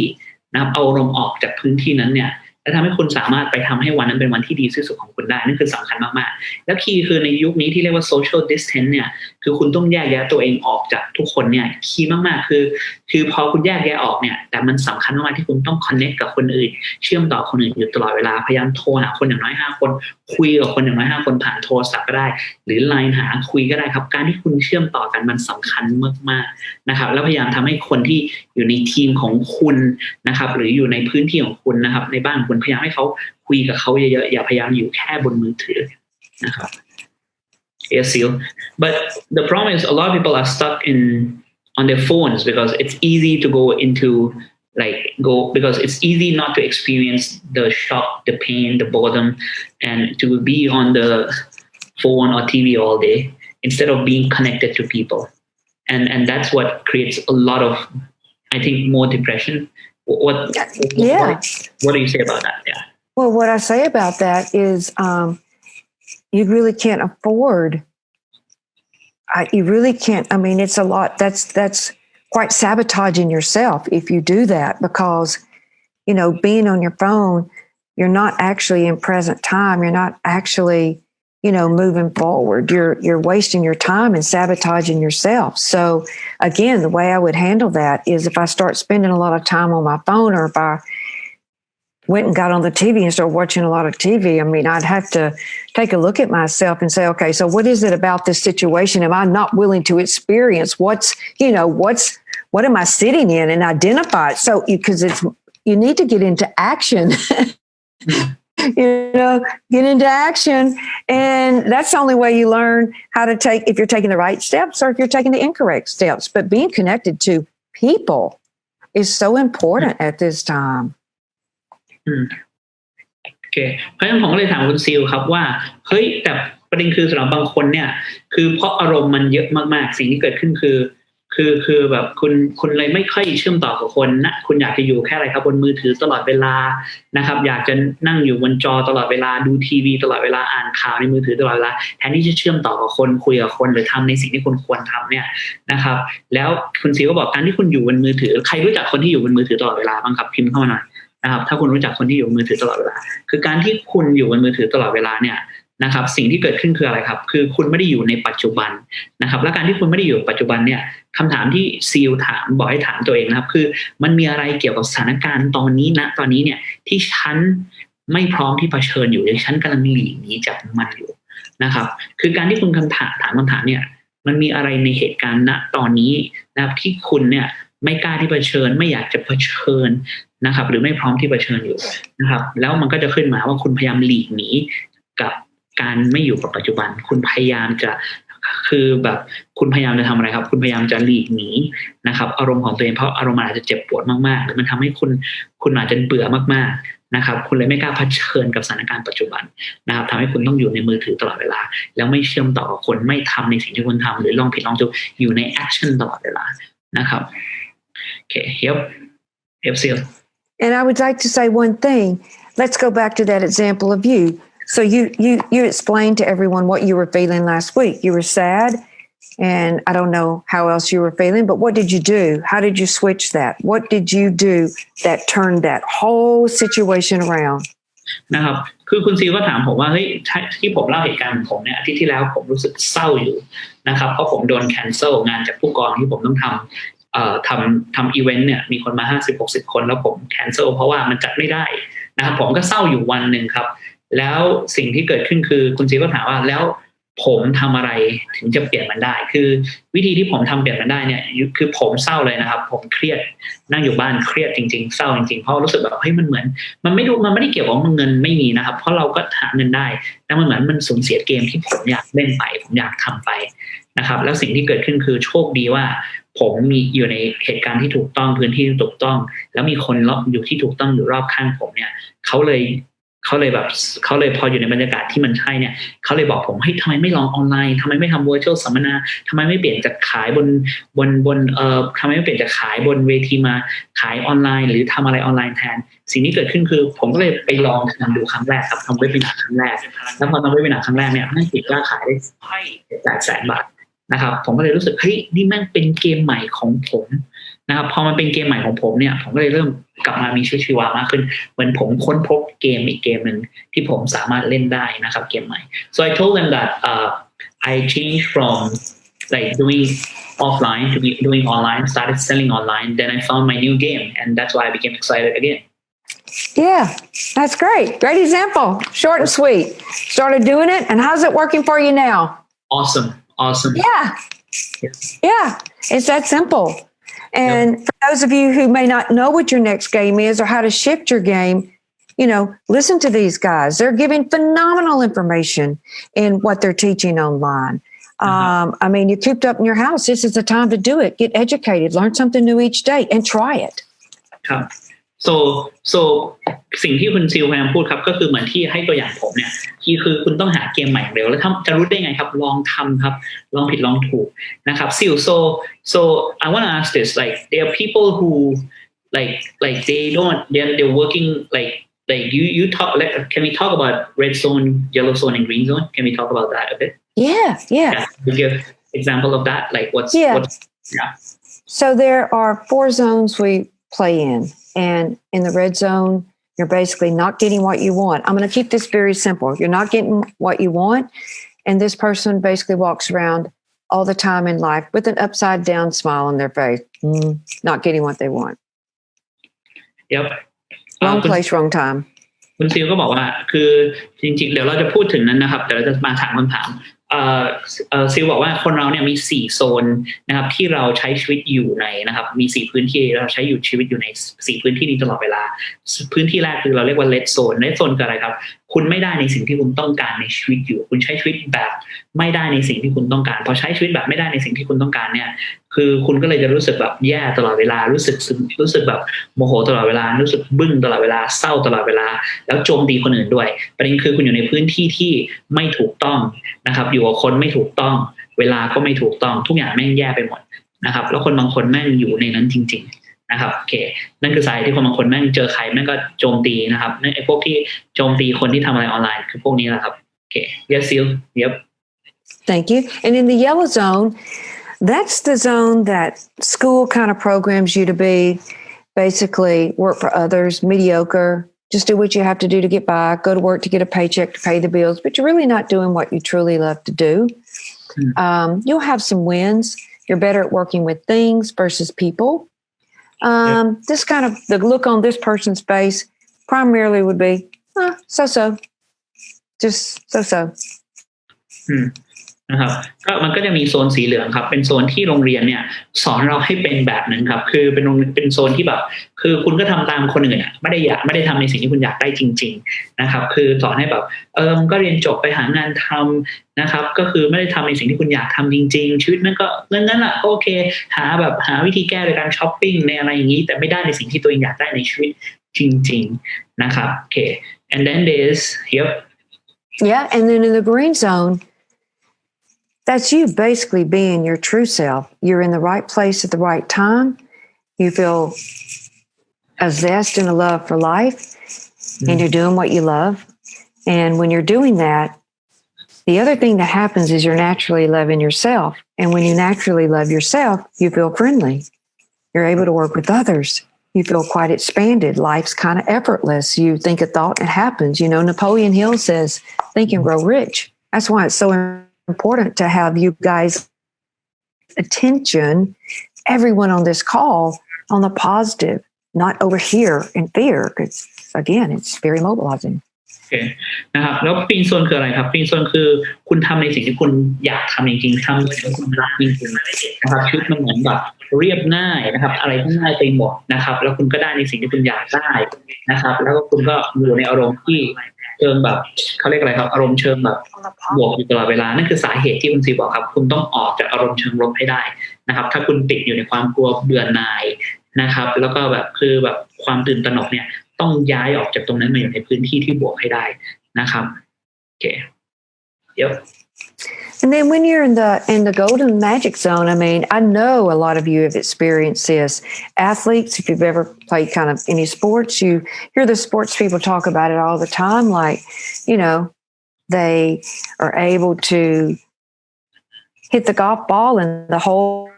seems like it's the size of the Grand Canyon, or the guy that's catching the football, for a 60-yard pass feels like he's in slow motion and has all day to catch it and there's nobody in sight when, the guys are all over him. So you basically kind of feel like you're outside time and space.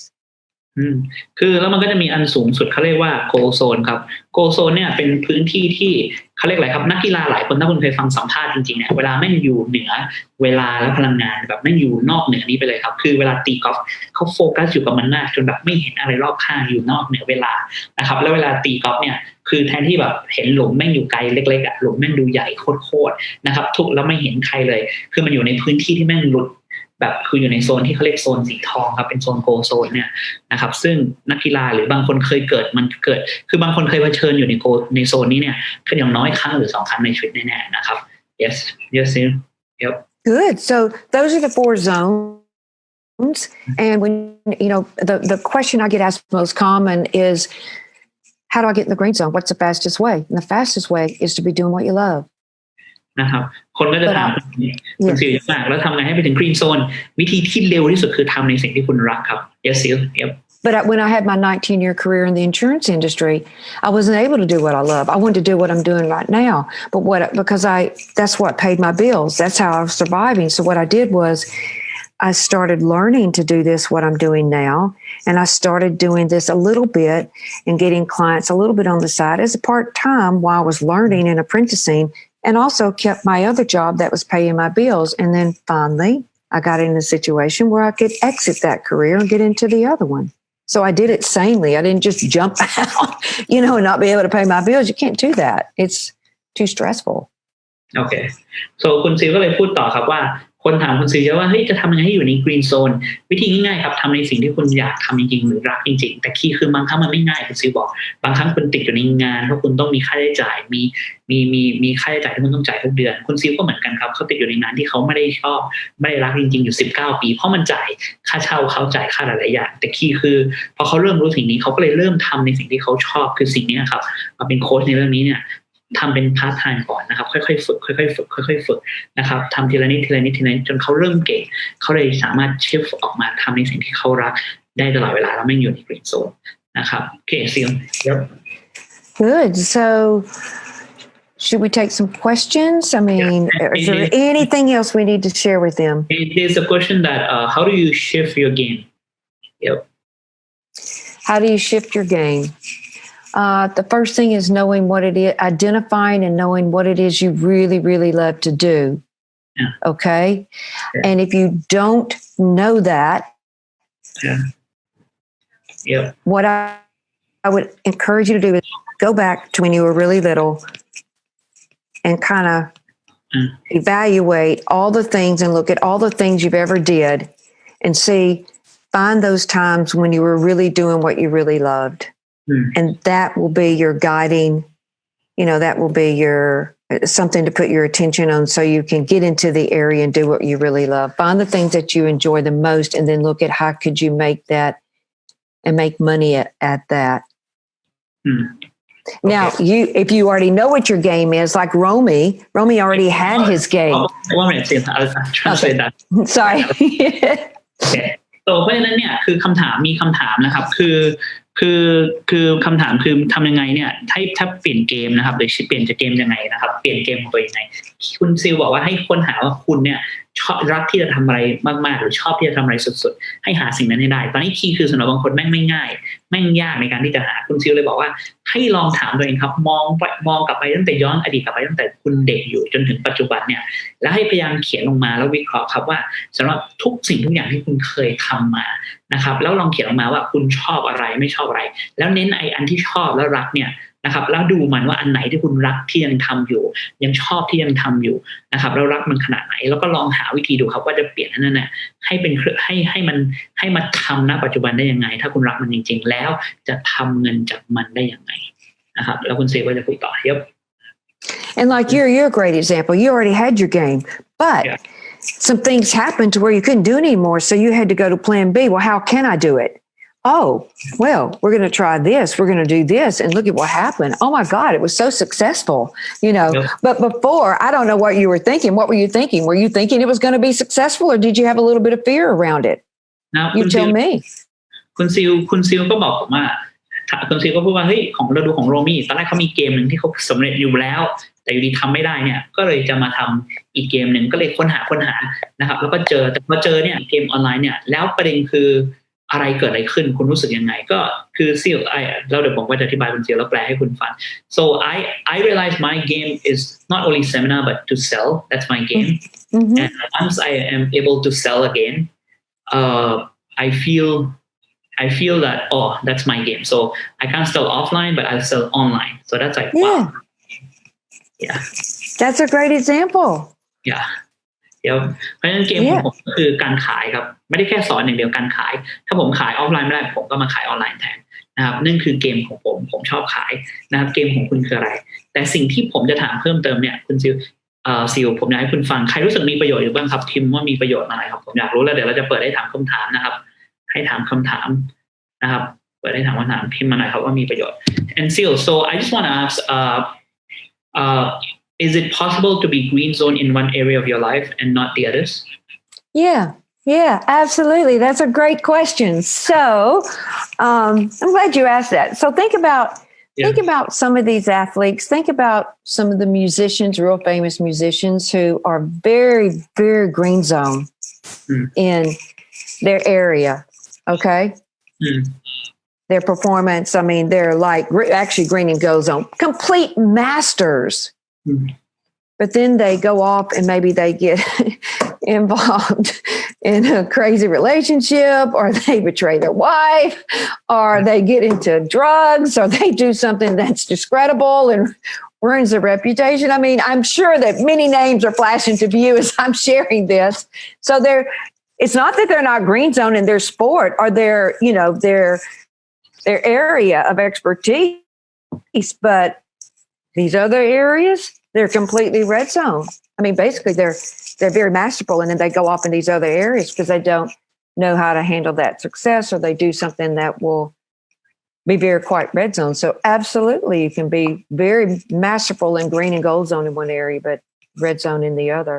นะครับผมก็เลยถามคุณซีว่าแล้วมันเป็นไปได้ไหมที่คุณจะโซนเขียวอยู่ในพื้นที่หนึ่งสมมติในการงานคุณแม่งโซนเขียวมากๆแต่ในเรื่องสุขภาพในเรื่องความสัมพันธ์คุณแม่งโซนแดงเป็นไปได้ไหมคุณซิลบอกโคตรเป็นไปได้เลยครับถ้าคุณดูเนี่ยนักกีฬานักแสดงนะครับคือหรือไอ้พวกนักร้องทั้งหลายโดยเฉพาะต่างประเทศในประเทศเนี่ยคือหลายๆคนเนี่ยแม่งในเรื่องการงานอาจจะแม่งอยู่กรีนโซนสุดๆนะครับอาจจะแบบแม่งแบบสุดๆอยู่กรีนโซนโคตรๆนะครับแล้วอยู่ในแบบแต่ว่าพอมาถึงความสัมพันธ์เนี่ยสิ่งที่เกิดขึ้นคือเข้าไปอยู่ในความสัมพันธ์แย่ๆทำอะไรที่มันเล่นยาทำอะไรที่มันทำร้ายตัวเองทำเสียเครดิตตัวเองหรือทำเสียทุกอย่างไปเลยด้วยซ้ำไปเพราะฉะนั้นในที่นี้เนี่ยมันเป็นไปได้ที่คุณอยู่ในโซนเขียวด้านนึงในพื้นที่หนึ่งแต่อีกพื้นที่หนึ่งคุณไม่ได้อยู่ในโซนเขียว so Ceil so what about like what if แล้วผมก็จะถามคำถามเพิ่มนะครับ what if you're not in your green zone in your health and especially this time where you have to stay home and if you're not in your green zone in your health and your relationship because sometimes you're staying home with your family with your relationship so how do you get green zone in other areas except like for work where you do what you really love Well, I find that when I'm not green zone with my family or when I'm not green zone in other areas, that I'm probably missing some knowledge, right? Like in the area of health. But I do know that it's just common sense. I do know that if I lower my sugar intake or whatever I've learned so far, maybe I need more knowledge in it, but start using what I do know. But as far as the family or staying at home, sit down and have a conversation. Find out what the family members want and let them know what you want and support each other versus working against and fighting. Change that. Refuse not to play and have a heart to heart and say, hey, let's change our mood level. We're all in this boat together. So we can either be, have a better chance of making it go right and having a great future by being positive, or, make it really bad by being negative in this space that we're in. Oh, okay. Does that make sense? Yeah, it makes really much. It makes a lot of sense. คุณซิลก็เลยบอกอย่างนี้ครับการที่คือบางครั้งคุณอาจจะโซนกรีนโซนเนี่ยหรือโซนเขียวในด้านงานอยู่แต่ในเรื่องสุขภาพเรื่องความสัมพันธ์คุณอาจจะไม่ได้โซนเขียวเท่าไหร่นะครับคือการที่คุณไม่ได้อยู่ในโซนเขียวเนี่ยแต่ว่าคุณขาดความรู้อะไรบางอย่างอยู่ทำให้คุณไม่สามารถไปโซนเขียวได้โดยเฉพาะในเรื่องสุขภาพนะครับเพราะฉะนั้นทำกับสิ่งที่คุณรู้แต่ในเรื่องความสัมพันธ์เนี่ยคือประเด็นคือคุณซิลบอกว่าการที่หลายๆคนไม่อยู่ในโซนเขียวแล้วตอนนี้คุณอยู่บ้านด้วยกับสามีภรรยาเนี่ยเพราะประเด็นคือ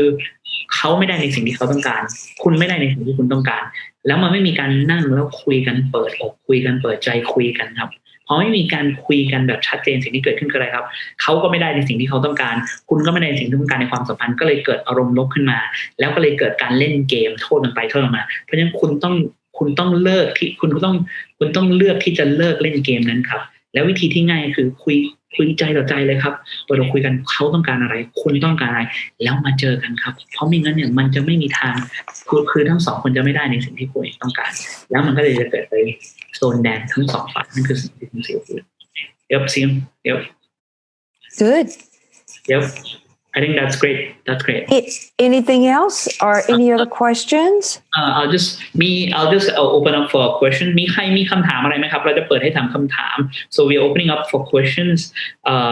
Thank you, Ushuli from Yangon. I love it. มีคนจากพม่าดูด้วยสุดยอดนะครับโอเคมีใครมีคำถามอะไรไหมครับพิมพ์เข้ามาได้ครับผมจะเปิดให้ถามเรื่องเกี่ยวกับความสัมพันธ์เรื่องเกี่ยวกับสิทธิธรรมในสิ่งต้องการเรื่องเกี่ยวกับอะไรที่เกิดขึ้นณตอนนี้อยู่นะครับใครมีอะไรบ้างครับ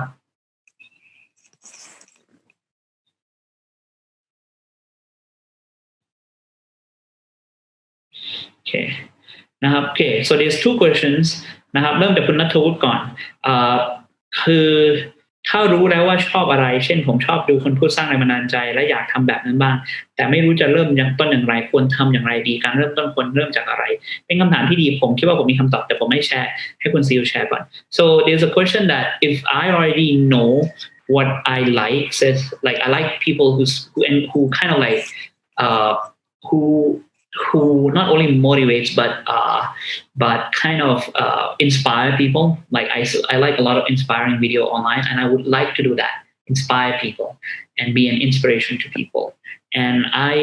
but I don't know where to start. What should I do, and where should I start? That's the question. Yeah. So what she likes is so this person likes to inspire others, and she loves to see people doing videos, right? Yeah, he loves to see other people. He loves, okay, good. So why not start doing videos to inspire others? Yep. He's like, how do I start? Like, so it's like, I think it's lack of knowledge, find the right knowledge and then start doing it. Yeah. Very good. Yeah. Thank you. Yep. So, is that a right question? Like, I mean, no, that's a great question. And also with you to go along with finding the right knowledge, what would you like to inspire them? How would you like to inspire them? What do you want to inspire them to do? Do you know what I mean? I mean, there's many things to inspire a person to do. So what is it exactly do you want to inspire someone to do? So, so get the knowledge. โอเคเพราะฉะนั้นคุณซิลเลยพูดอย่างนี้ครับคือง่ายมากคืออย่างนี้ครับคือสำหรับคุณซิลพูดเนี่ยเขาบอกว่าคุณณัฐวุฒิให้หาว่าเฉพาะเจาะจงคุณชอบสร้างแรงบันดาลใจแนวไหนแบบไหนยิ่งเฉพาะเจาะจงได้ยิ่งดีแล้วก็ลองดูครับว่าคุณขาดความรู้อะไรที่เพื่อจะสร้างสิ่งนั้นอยู่แล้วให้ศึกษาความรู้นั้นพอศึกษาความรู้นั้นได้ความรู้ที่ถูกต้องแล้วเนี่ยค่อยเริ่มลงมือทำพอเริ่มลงมือทำแน่นอนมันไม่ได้เพอร์เฟกต์หรอกครับคุณต้องลองผิดลองถูกแน่ๆแต่การที่ลงมือทำในสิ่งที่คุณอยากทำจริงๆมันจะทำให้คุณเริ่มอยู่ในกรีนโซนและดึงดูดสิ่งที่ใช่เข้ามามากขึ้นนะครับนั่นเป็นคำถามที่ดีนะครับโอเค so and there's one เดี๋ยวเราจะรับ 3-4 คำถามนะครับ and there's one more question is like what if the discussion is not working like I mean with obviously for relationship this one what if it's not working then I would end the discussion and I would put my attention on positive and working to create the kind of future you want to create today in this present time. And that's where I would put my attention. It's okay for you to decide where you want to put your attention. And that's the way I would, Meaning if I have a conversation with my dad, my mom, and it's not working, so I can't do anything about that. So I decide to put my attention on how do I want to create this future forward. Is that what you're saying? Yeah. Like if you had a conversation with whoever you're in the space with, like your mother or your father like that, and they're still in a bad mood level or negative mood level, and you're not able to move it forward, well then take a breather, take some space, say, okay, I'm going to just let them know what you're doing because people always appreciate that. Well, I'm going to go spend the rest of my day working on, my seminars and what I'm delivering and creating my future. And if you have any more thoughts about it, let's sit down and talk again. But that's very work with, very green zone. But if you want to remain in that negativity, go ahead. But right now I'm going to do this. And then disengage. Don't play the game. Does that make sense? Don't play.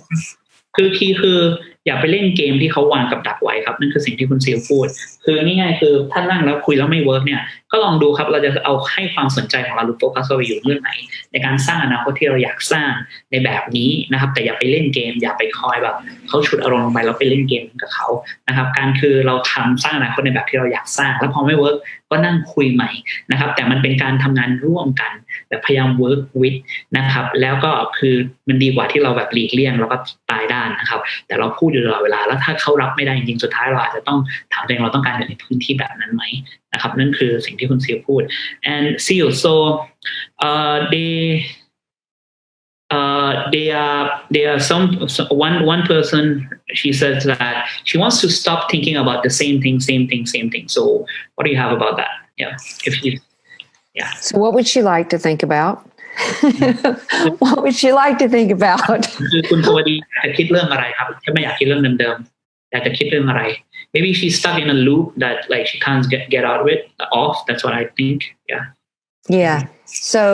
when you're stuck in a loop the best way that I have found besides getting a personal coaching session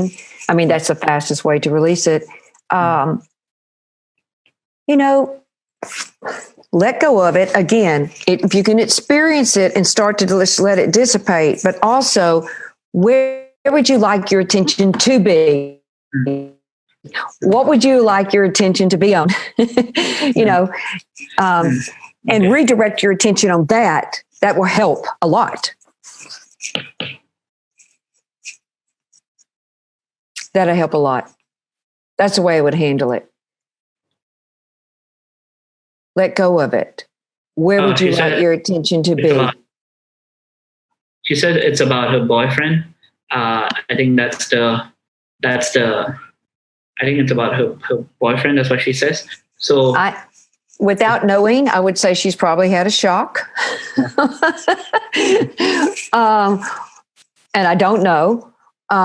So she's got some attention basically that's kind of stuck over in that thing, right? So the way I would handle that is look at what does she need to be doing and where does she need to have her attention today, in this present time, and release, take her attention off of it and put it on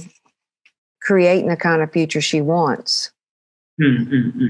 So I think she's in a shock because the boyfriend kind of like is like talks to other people and all that stuff. So I think, เพราะฉะนั้นในที่นี้คือง่ายๆนะคุณซีบอกว่าอาจจะเกิดอาการช็อกเพราะเขาทำแบบนั้นแล้วมันไม่ได้ติดที่ความคิดนะครับมันติดที่อารมณ์คุณไม่สามารถละทิ้งอารมณ์นั้นได้เพราะฉะนั้นควรจะกลับไปดูตอนเริ่มที่คุณซีถามเขาว่ามันเกิดเหตุการณ์ที่มันทำให้คุณคิดแต่เรื่องนั้นเนี่ยมันคือเหตุการณ์ไหนนะครับมันเกิดขึ้นตอนไหนนะครับแล้วมันเกิดขึ้นนะครับแล้วคุณรู้สึกยังไงคุณอารมณ์ที่อยู่แล้วมันอยู่ตรงไหนเนี่ยตัวคุณทำแยกแยะตัวคุณกับอารมณ์นะครับแล้วในอารมณ์นั้นมันมีคำพูดอะไรที่ติดซ้ำๆอยู่ในหัวหรือภาพอะไรที่ซ้ำๆอยู่ในหัวแล้วก็คือผสมกับอารมณ์นั้นนะครับแล้วปล่อยวางไปแล้วก็ถามตัวเองครับว่าพอปล่อยอารมณ์ไปแล้วเนี่ยค่อยถามว่าเราควรจะเอาความสนใจเราไปอยู่ที่ตรงไหนในอนาคตหรือเราควรเอาความสนใจเราไปอยู่ที่ตรงไหนเนี่ยตอนนี้เพื่อให้อนาคตของเราดีขึ้นนะครับนั่นคือสิ่งที่คุณซิลนะครับก็คือถ้าเขายังมีนิสัยแบบเดิมอยู่ก็ควรจะนั่งคุยกับเขานะครับนั่นคือสิ่งที่คุณต้องการนั่นคือสิ่งที่เขาต้องการนะครับแล้วคืออย่างน้อยนั่นคือสิ่งที่นะครับคุณควรจะคุยนะครับนั่นคือสิ่งที่ นะครับโอเคขอบคุณมากครับโอเคส่วนละคำถามสุดท้ายนะครับโอเค Ceil someone was like what do you think of the COVID situation คุณคิดยังไงกับสถานการณ์โควิด Yep what do The you think virus situation, is that what you said? yeah that's someone Yeah. What do I think about it? Will I take the necessary precautions as far as washing my hands and doing what, I've been coached to do? I have my naturopath that I use and I follow those directions as far as eating what I'm supposed to do. But I don't personally, I will tell you this, I don't personally put a lot of attention on the news. I stay aware of what's happening and what changes each day, just briefly. But I focus on creating a future because if I stay too long in that, it will quickly create fear of all kind of things. And I can't afford to do that because it affects my well-being. It affects my health. It will affect you mentally and emotionally and spiritually and your mood level. And in my business, I don't want to be like that myself. And I have to be in a good space to be able to help others. So it's all about keeping your attention focused on the future and where you want it to be. But be informed. Okay. And take the necessary precautions. นะครับโอเคเพราะฉะนั้นสิ่งที่คุณซิลพูดเจ๋งมากครับคือรับมือโควิดยังไงเขาบอกว่าแน่นอนครับก็ต้องระวังในสิ่งที่เขาเรียก naturopath คือหมอธรรมชาติประจำตัวเขาก็ทำตามนั้นล้างมืออะไรกินซัพพลีเมนต์อะไรที่เขากินแต่คีย์คือเขาพยายามจะไม่เอาจุดสนใจเขาไปอยู่ในข่าวตลอดเวลาเขาจะมีสตินะครับว่าเกิดอะไรขึ้นอ่านเขาได้จริงนิดหน่อยแต่เขาไม่สามารถเอาโฟกัสของเขาไปอยู่ที่ข่าวตลอดเวลาอยู่ที่ Facebook ตลอดเวลาได้เพราะประเด็นคือพอมันเป็นอย่างนั้นเนี่ยอยู่กับมันนานๆจะเริ่มกระตุ้นความกลัวเยอะแยะเกิดขึ้นมาแล้วประเด็นพอกระตุ้นความกลัวเยอะแยะเกิดขึ้นมาเนี่ยคุณก็จะไม่มีสติอยู่กับปัจจุบันไม่มีโฟกัสอยู่กับปัจจุบันแล้วคุณไม่สามารถทำในสิ่งที่คุณอยากทำณตอนนี้เพื่อได้อนาคตในสิ่งที่คุณต้องการได้เพราะฉะนั้นคีย์มากๆคืออย่าเอาโฟกัสไปอยู่ที่ข่าวครับคือแน่นอนให้มีสติว่าเกิดอะไรขึ้นอยู่รับรู้พอครับแต่ประเด็นคือคุณอย่าเอาโฟกัสไปอยู่ที่ข่าวตลอดเวลาเพราะประเด็นคือระดับอารมณ์คุณจะเริ่มต่ำอยู่ในความกลัวคีย์คือเราต้องออกมาจากตรงนั้นไปโฟกัสว่าเฮ้ยอนาคตเราอยากได้อะไรนะครับรับรู้ในสิ่งที่เราควรรับรู้พอแล้วหยุดแล้วก็พยายามทำในสิ่งที่เราทำตอนนี้เพื่อสร้างอนาคตในแบบที่เราอยากได้และนั่นคือสิ่งที่คุณซิลทำนะครับเพราะเขาอยู่โค้ชคนเยอะมากเขาไม่อยากอยู่ในพื้นที่นั้นเขาอยากต้องการอยู่ในพื้นที่ที่มันสเปซที่บวกที่ดีเพื่อจะได้สามารถช่วยคนอื่นได้นะครับสุดยอดครับนะครับกลัวเราอธิบายไปแล้วนะครับคุณณัฐวุฒินะครับสามารถไปดูตั้งแต่เริ่มอาทิตย์ที่แล้วได้นะครับเราชนะความกลัวยังไงนี่ดีครับโอเคนะครับนั่นคือคำถามทั้งหมดนะครับวันนี้นะครับ so I think that's what's the time now I think that's it นะครับ maybe you want to take one last question just one last short one like Happy to help มีคำถามสุดท้ายนะครับเราควรจะช่วยคนที่คิดลบและคิดมากได้อย่างไรเพราะอยากช่วยออก if someone was asking how do we help someone who's very negative and how do we help them to get out of the negative and be in the positive if we want to help other people so what I would do is I would I'd ask them have you had a shock they're probably going to say yeah or you could ask them what are you sitting in what's your mood level like or you can indicate to them hey you seem really down, really negative. Tell me about it.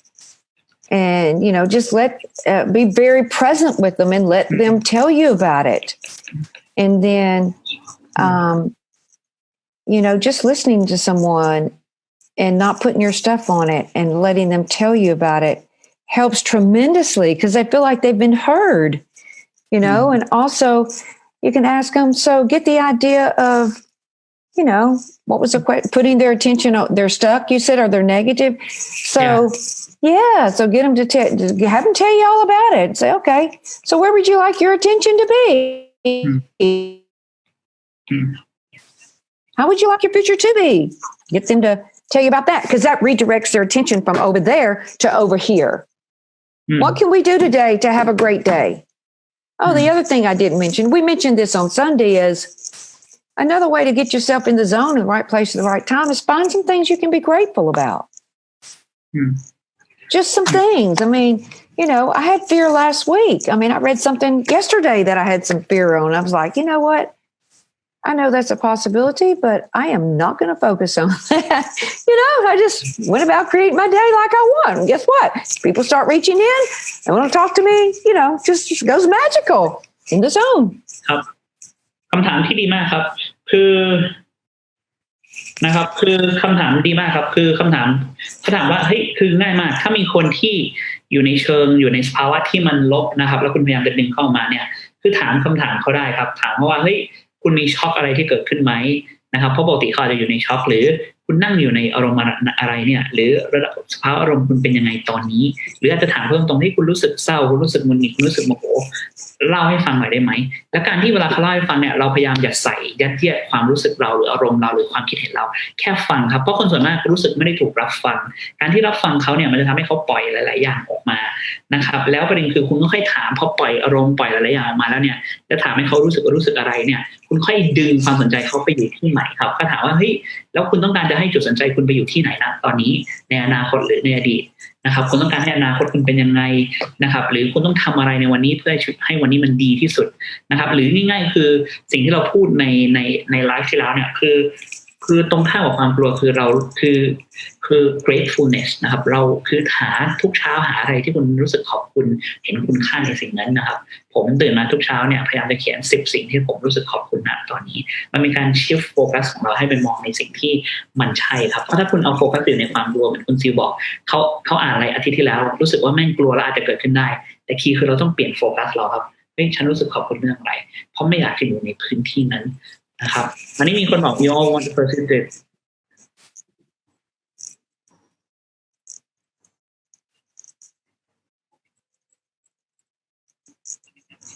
Hello? Okay, yep. So awesome. So I think that's good. One guy from, I don't think he's Thai. He's like, or maybe he is. He's like, okay, this is the last one. And หลังนี้ไม่มีคำถามอีกแล้วนะครับคำถามสุดท้าย they said that he and คือเวลาถามเนี่ยถามให้มันเป็นส่วนตัวนะครับอย่าถามว่า we ครับคือเราครับคุณเผชิญกับอะไรอยู่นะครับ he says that he wants to pursue his dream but there's many circumstances that he has to do the job that he hates and pay the bills and get stuck. Do you have any advice on stress management? That's what he says. Yeah. Okay, so you cut out a little bit. So it sounds like he wants to live his dream, and in his current job, he's not living his dream, right? Yeah. And then, yeah. Yeah, but like what Ceil told that you have to start doing what you love. But is there anything that you can do to help manage the stress that you're just doing something that you don't love? Yeah. Well, I'm going to tell you how what my great coach told me. You may not like this, but literally this is what happened. So when I was in corporate, this was back in 2004, before I left. It's actually 2003. I did not want to be in that job. I so wanted to be doing what I'm doing now. And I was on my way, but financially I couldn't leave that job at that moment. Mm-hmm. And my coach, Alan Walter, told me, he just looked at me one day because he got tired of me complaining about, oh, it's Sunday. I got to go back to Dallas. I got to work in this job I don't want to be in. That was all, by the way. He just looked at me and he said, you could always, and it was stressful. I worked for the top sales rep in the whole United States. Okay. Mm-hmm. And I handled $9 million worth of business. So the stress level, and I worked 60 to 70 hours a week. So it wasn't a walk in the park. Okay. So he said, you could always decide to like it. And I'm like, huh? See, that's shifting my mood level, right? That shifted my mood level from negative, which was red zone, because I was hating it and didn't want to leave, didn't want to go back down there, to liking it, right? And guess what? I did that until I left in 2004. And guess what? It was great. It was phenomenal. Guess how and he told me, he said, you don't leave your job. You need to leave your job going out the top, not the bottom. So I left that job on a win. I got so many emails, in great standing with my boss and my colleagues. I hope that answers your question. โอเคสุดยอดครับก็คำถามที่ถามนะครับถ้าเราทำในสิ่งที่เราไม่อยากทำอยู่เนี่ยเราก็จะจ่ายบิลเนี่ยทำยังไงให้บริหารความเครียดนะครับแต่สิ่งที่คุณซิลเล่าเนี่ยแกก็เล่าถึงประสบการณ์แกตั้งแต่ก่อนหน้านั้นถึงปี 2004 แกทำอยู่ในบริษัทนะครับยักษ์ใหญ่แล้วก็บริหารเงินหลักหลายร้อยล้านทำงานอาทิตย์หนึ่ง 60-70 ชั่วโมงแต่แกไม่ได้ชอบในทำในสิ่งที่แกทำแล้วแกก็บ่นให้เมนทอร์ของแกคุณอลันวอเตอร์อยู่ตลอดเวลานะครับบ่นว่าไม่อยากไปทำเลยวันอาทิตย์แล้วพรุ่งนี้ก็ต้องทำอลันวันนึงก็เลยรำคาญก็เลยบอกว่าเฮ้ยคุณรู้ใช่ไหมว่าคุณสามารถตัดสินใจที่จะชอบสิ่งที่คุณทำได้นะครับแล้วสิ่งที่เกิดขึ้นคุณซิลแม่ก็แบบฮะแล้วเขาก็เริ่มคิดว่ะคือถ้าเราแทนที่เราจะไปโฟกัสเรื่องลบๆเราสามารถตัดสินใจว่าเราจะเริ่มชอบในสิ่งที่เราทำไม่ได้บอกว่าเราชอบแต่แค่ตัดสินใจว่านี่คือสิ่งที่เราทำตอนนี้อยู่นะครับเราตัดสินใจที่จะชอบทำตอนนี้ไม่ได้หมายความว่าเราจะไม่ออกแต่เราเลือกที่จะชอบนะตอนนี้เพื่อเราทำสิ่งนี้เพื่อให้เราไปทำในสิ่งที่เราทำในอนาคตนะครับซึ่งพอมันเปลี่ยนโฟกัสจากบ่นมาตัดสินใจที่ชอบคุณซิลเลยทุกอย่างเปลี่ยนครับแล้วสิ่งที่อลันวอเตอร์สอนคุณซิลอยู่เสมอคือการที่จะออกจากงานมาทำในสิ่งที่ตัวเองชอบให้ออกมาโดยการมีชัยชนะเสมอออกมาจากข้างบนเสมอไม่ได้ออกมาจากด้านล่างโดยการที่แม่งทุกอย่างแย่แล้วโดนไล่ออกไม่ครับออกมาโดยการมีชัยชนะเสมอคุณทำให้บริษัทประสบความสำเร็จมากแล้วออกมาแล้วคุณก้าวต่อนั่นคือสิ่งที่คุณซิลทำนะครับนั่นคือคำถามทั้งหมด so that's a wrap up thank you for everything thank you that's a great ทุกคนนะครับใครที่ว่ามีประโยชน์พิมพ์หัวใจ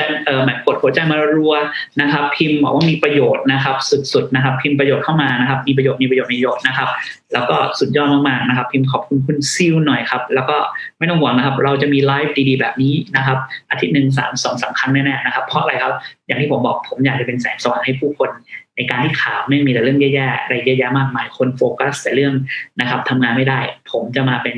พื้นที่ให้คนว่าเราสามารถเปลี่ยนได้เราสามารถมีทางบวกได้เราสามารถมีทางเลือกหนึ่งได้เราสามารถสำเร็จได้นะครับนั่นคือสิ่งที่ผมพยายามจะแชร์จากมุมมองของผม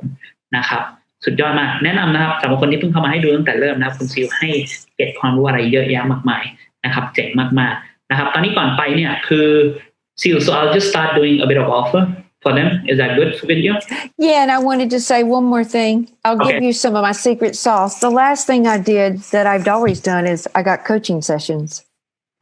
That's what caused me to fall in love with what I do now. So, because that kept me in a great space and it handled the stress and the anxiety that I felt in the stressful situations. But that was my secret. That was my secret positive weapon. แล้วคุณซิงก็บอกว่าคือเคล็ดลับของเขาเนี่ยครับ and I think that's a secret for Blair too and even Joseph told me that's a secret sauce yeah นะครับแล้วสิ่งที่คุณซิลพูดครับแล้วคุณแบร์ก็พูดเหมือนกันเคล็ดลับของพวกเขาคือเขามี coaching session นะครับเพื่อให้เปลี่ยนในสิ่งที่เขาไม่ชอบหรือทำออกมาเป็นบวกให้ได้นะครับมันเป็นวิธีที่เร็วที่สุดนะครับของคุณซิลนะครับ any last words Seals before I make the offer any last words just thank you so much you guys are really just thank you so much for your time and your attention and I would just urge you to re-listen to this video because if you take these simple concepts that I shared with you today you will be able to shift your life on the positive and your attention on the positive and being able to control your attention is key especially in a crisis and in turbulent times and take advantage of this wonderful offer Rommie's about to tell you about. But that would be that's my hope is for you to use those concepts with you. Awesome. เพราะฉะนั้นคุณซิลเลยพูดอย่างนี้ครับคือคีย์คือนะครับก็คือขอบคุณมากๆนะครับในการที่มาฟังแล้วก็แนะนำให้กลับไปฟังนะครับไลฟ์นี้เพราะแล้วก็เอาคอนเซ็ปต์ง่ายๆถามคำถามง่ายๆเนี่ยเพื่อเปลี่ยนชีวิตคุณจากลบให้เป็นบวกเปลี่ยนโฟกัสคุณจากเรื่องแย่ๆที่เกิดขึ้นนะครับโรคระบาดที่เกิดขึ้นให้คุณมามองเรื่องบวกแล้วก็สามารถวางแผนให้คุณทำในสิ่งที่วางแผนในอนาคตนะครับเพื่อให้คุณโฟกัสไปที่นั้นแทนที่จะโฟกัสกับเรื่องความกลัว